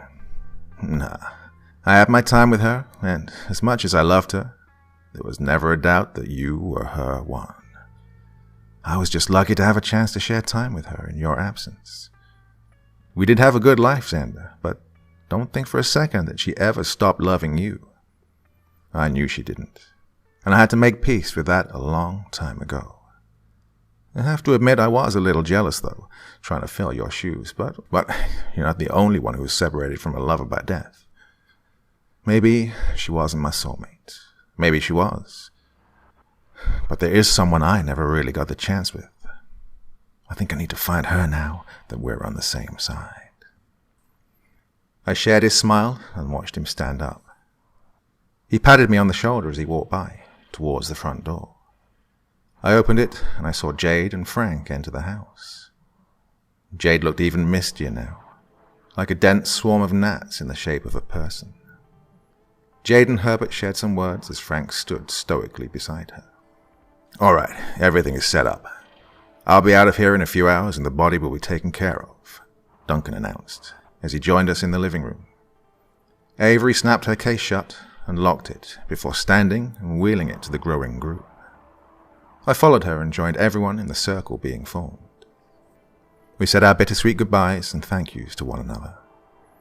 Avery was the first to leave, and we all wished her well, even though she still scared me a bit. Once Jade was gone for good, Frank would take Herbert and me back to the afterworld, while Duncan left to hide the body somewhere safe and begin a new life where, hopefully, the Ashton group couldn't find him. As he finished his preparations for leaving, Frank and Jade secluded themselves in a bedroom to share her final moments. When I watched her walk away with him, I felt all of the pain of losing Annie and related to how horrible Frank must be feeling right now. Herbert and I were left again in the living room to wait. When Frank returned to the living room 10 minutes later, no words were needed, and I knew that none could be spoken that had power to lessen that pain. Jade was gone. Duncan joined us once more and lit a cigarette in his mouth. He gestured for me to join him back in the kitchen. I obliged, confused. When I entered the kitchen, I saw a computer open and a blank document waiting for words. "I know you've been documenting things, and this is probably your only chance to get this final chapter done," he said. "I can't type, though. Jade's not..." I trailed off. He put out his cigarette in an ashtray near the computer and chuckled. "She wasn't the only medium in the world. Come on, let's get this done before we all have to go," he said. I nodded and stepped into his body. From Frank. I only thought it right to truly conclude Xander's journey, since he couldn't do it himself. When Xander and Duncan were finished with their work, I took him and Herbert by the hand, and within seconds we were back to the plane between the living world and the afterworld. As always, the waiting room was full of muted colors with an empty and desolate feeling. Somehow, it felt even more empty to me than usual, and I think it felt the same for Xander. I let go of the two men, and Xander looked at me quizzically, not understanding why we were there instead of continuing on to the world of apartments and portal markets. "What's going on, Frank?" he asked me. "This is your stop, buddy," I answered with a grim smile. He raised an eyebrow and looked as if he was about to ask me something, but caught a glimpse of the door that appeared. It was various shades of blue, constantly in motion, unlike a natural, solid door. "Blue door? Is that what I think it is?" Xander looked at me. I nodded at him and watched him turn to completely face me. Herbert walked a short distance to respectively give us a bro moment. "It's your time to start again. It feels like everything happens so quickly lately," I sighed. "You've got that right. Am I even ready?" he asked me. I nodded. "I think you're past the point of being ready, and you deserve this." "I'm sorry about Jade," he said, with an emphatic expression. "Don't be," I said, shaking my head. The pain in my heart was intense, but I had to keep it together. "I'll find her. I'll figure something out." Xander looked at me with a sort of awe. He'd never seen me so determined before, and I think he was slightly begging whatever forces were at work to help me succeed. In that moment, it felt like we both understood that I would stop at nothing until I found her and made things right for her death. "Good luck," he said, and extended a hand for me to shake. I gave him a comical look and pulled him in for a hug. "Good luck to you, my friend. I'll see you again sometime, even if it isn't really you," I told him. Xander smiled after releasing the hug. He turned his back to me and faced the blue door. It was the last door of the current cycle of life and death that he would walk through. He took 2 steps forward and reached for the knob. Taking a deep breath, he turned it, and the door opened to a blinding light, brighter and purer than anything else on the planet. He looked over his shoulder one last time to wave at me, and then he stepped through and became part of the light. Epilogue. A young woman walked quietly in the dimming light. The evening had come on rapidly with the aid of the storm clouds above. He was only 7, but the world around her was dull and glum, foretelling a night full of rain and thunder. She loved it. As she felt the pregnant clouds produce the first drops of rain, she paused and looked towards the sky. A handful of tiny droplets of water splashed against her cheeks, forehead, and chin. The woman smiled and lowered her face back to look at the street ahead of her, and she continued on her way. Cars passed her as she walked along the sidewalk, tires finding their way over slight dips in the road that she knew would soon become puddles. Other pedestrians rushed to reach their destinations before the downpour began. She didn't mind it, though. There was something about the rain that had always made her feel calm. A short bridge loomed ahead. It was sturdy, having been rebuilt over 80 years ago and maintained meticulously and prudently. The only piece of the bridge that showed its age was a bronze plaque set into one of the squat pillars that marked the entrance of the bridge's sidewalk. It reminded people of sorrow, of those who'd perished when the bridge collapsed. The woman stopped before entering between the stone posts. She lingered, reading the words on the plaque, as she had done countless times before. Her lips moved, and she softly mouthed the words without saying them aloud. Tragedy struck the hearts of our town. We use this to remember the 32 lives lost with the bridge collapse of 2016. To live in hearts we leave behind is not to die. Thomas Campbell. When she was a little girl, her parents would lead her over the bridge to one of her favorite parks. She was always ecstatic to play on the swings and run around in the soft grass. She would barely be able to contain herself, skipping and jumping, squealing and clapping, begging her parents to move faster so she could get to the playground sooner. Every time they neared the bridge, however, her excitement would cease. The walk over the water would be almost morose. She would cling to her parents' hands and look around, feeling an utter sadness that she couldn't explain. Once both feet were off the bridge, she'd be back at it, excited and giggling. Her parents never understood why the bridge seemed to bother her so, but it was only a small, inconsequential thing, so they paid it no mind. She thought about it from time to time as she grew, but could never answer the question for herself either. Once she could read, she would stop and read the brief memorial message before stepping onto the bridge. It became a sort of ritual for her. It didn't matter if she was in a hurry or needed to get across the bridge quickly. The moment she stepped in front of that weathered bronze rectangle, the world around her would cease for just a moment as she could read each word carefully. It was almost as if there was a hidden meaning that she couldn't quite grasp. Sometimes she would trace a few of the letters with her fingers, but no matter how she showed it reverence, the mystery of why she felt so affected by the bridge would never be revealed. Today was one of the days that she reached out and touched the cold metal, feeling the raised letters begin to get wet. Were you related to someone who was lost that day? A male voice came from over her shoulder, startling her enough to make her jump a little. Her fingers fell from the tiny lettering at the bottom that read, "Donated by the Ashton Group," and she turned to face the speaker. "No, it just makes me sad," she said in a soft voice that, to the man, danced like a melody with the sound of the rain beginning to fall around the two. The second her eyes met his, she knew there was something about him that she couldn't quite put her finger on. He was handsome, sure, but there was something deeper that she felt, something familiar yet distant at the same time.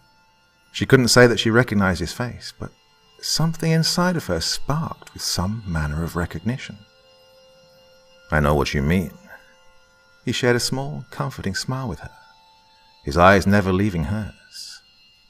The expression on his face made the woman wonder if he felt similar to how she did. What she couldn't know was that he did feel the same. His mind raced as to why this beautiful woman made him feel like he'd just found something he lost long ago. "Do I know you?" she asked him curiously, her mind racing to try to place his image in her memories. "I don't think so. I'm Maxwell. Max for short," he replied, and extended a hand through the growing rain to her. She took his hand and gave it a polite shake. "I'm Rochelle." "That's lovely. Well, Rochelle, what do you say we walk the sad bridge together? Perhaps we won't be as melancholy that way," Max offered, gesturing to the walkway in front of them that spanned over the bridge. Rochelle wasn't the type to just connect with a stranger, but she felt herself nodding and leading him past the plaque and onto the bridge. Two sets of eyes watched the young couple meet and begin their walk, side by side, across the same bridge that had separated a pair of lovers decades before. Jade tilted her head up to look at Frank, her gaze flitting between the bridge and Frank's eyes. He smiled down at her and nodded before kissing her forehead. No words were needed to be said between the two. They both knew what they saw. At last, Alexander and Annie would get to spend their lives together.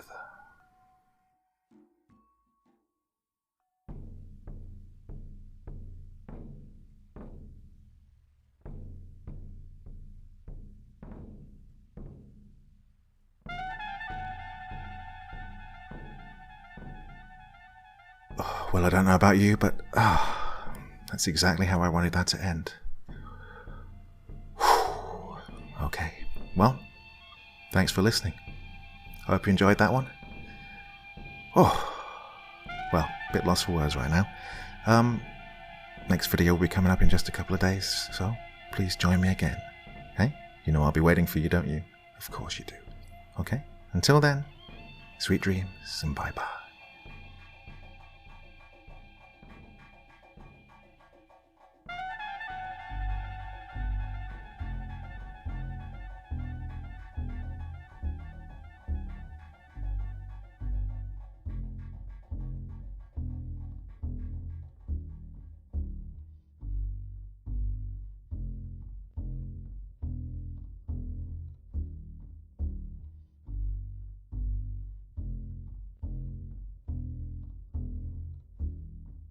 Thank you so much for choosing to spend your time listening to me.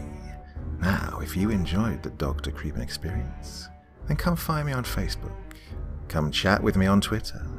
Listen to the background music and download it if you like on SoundCloud. Drop by the store, pick up a t-shirt. And, importantly, if you've got a story you'd like me to read, send it to Dr. Creeping's Vault, the subreddit I set up so that I could read your stories. Now, looking forward to seeing you all again real soon, so come check me out, okay?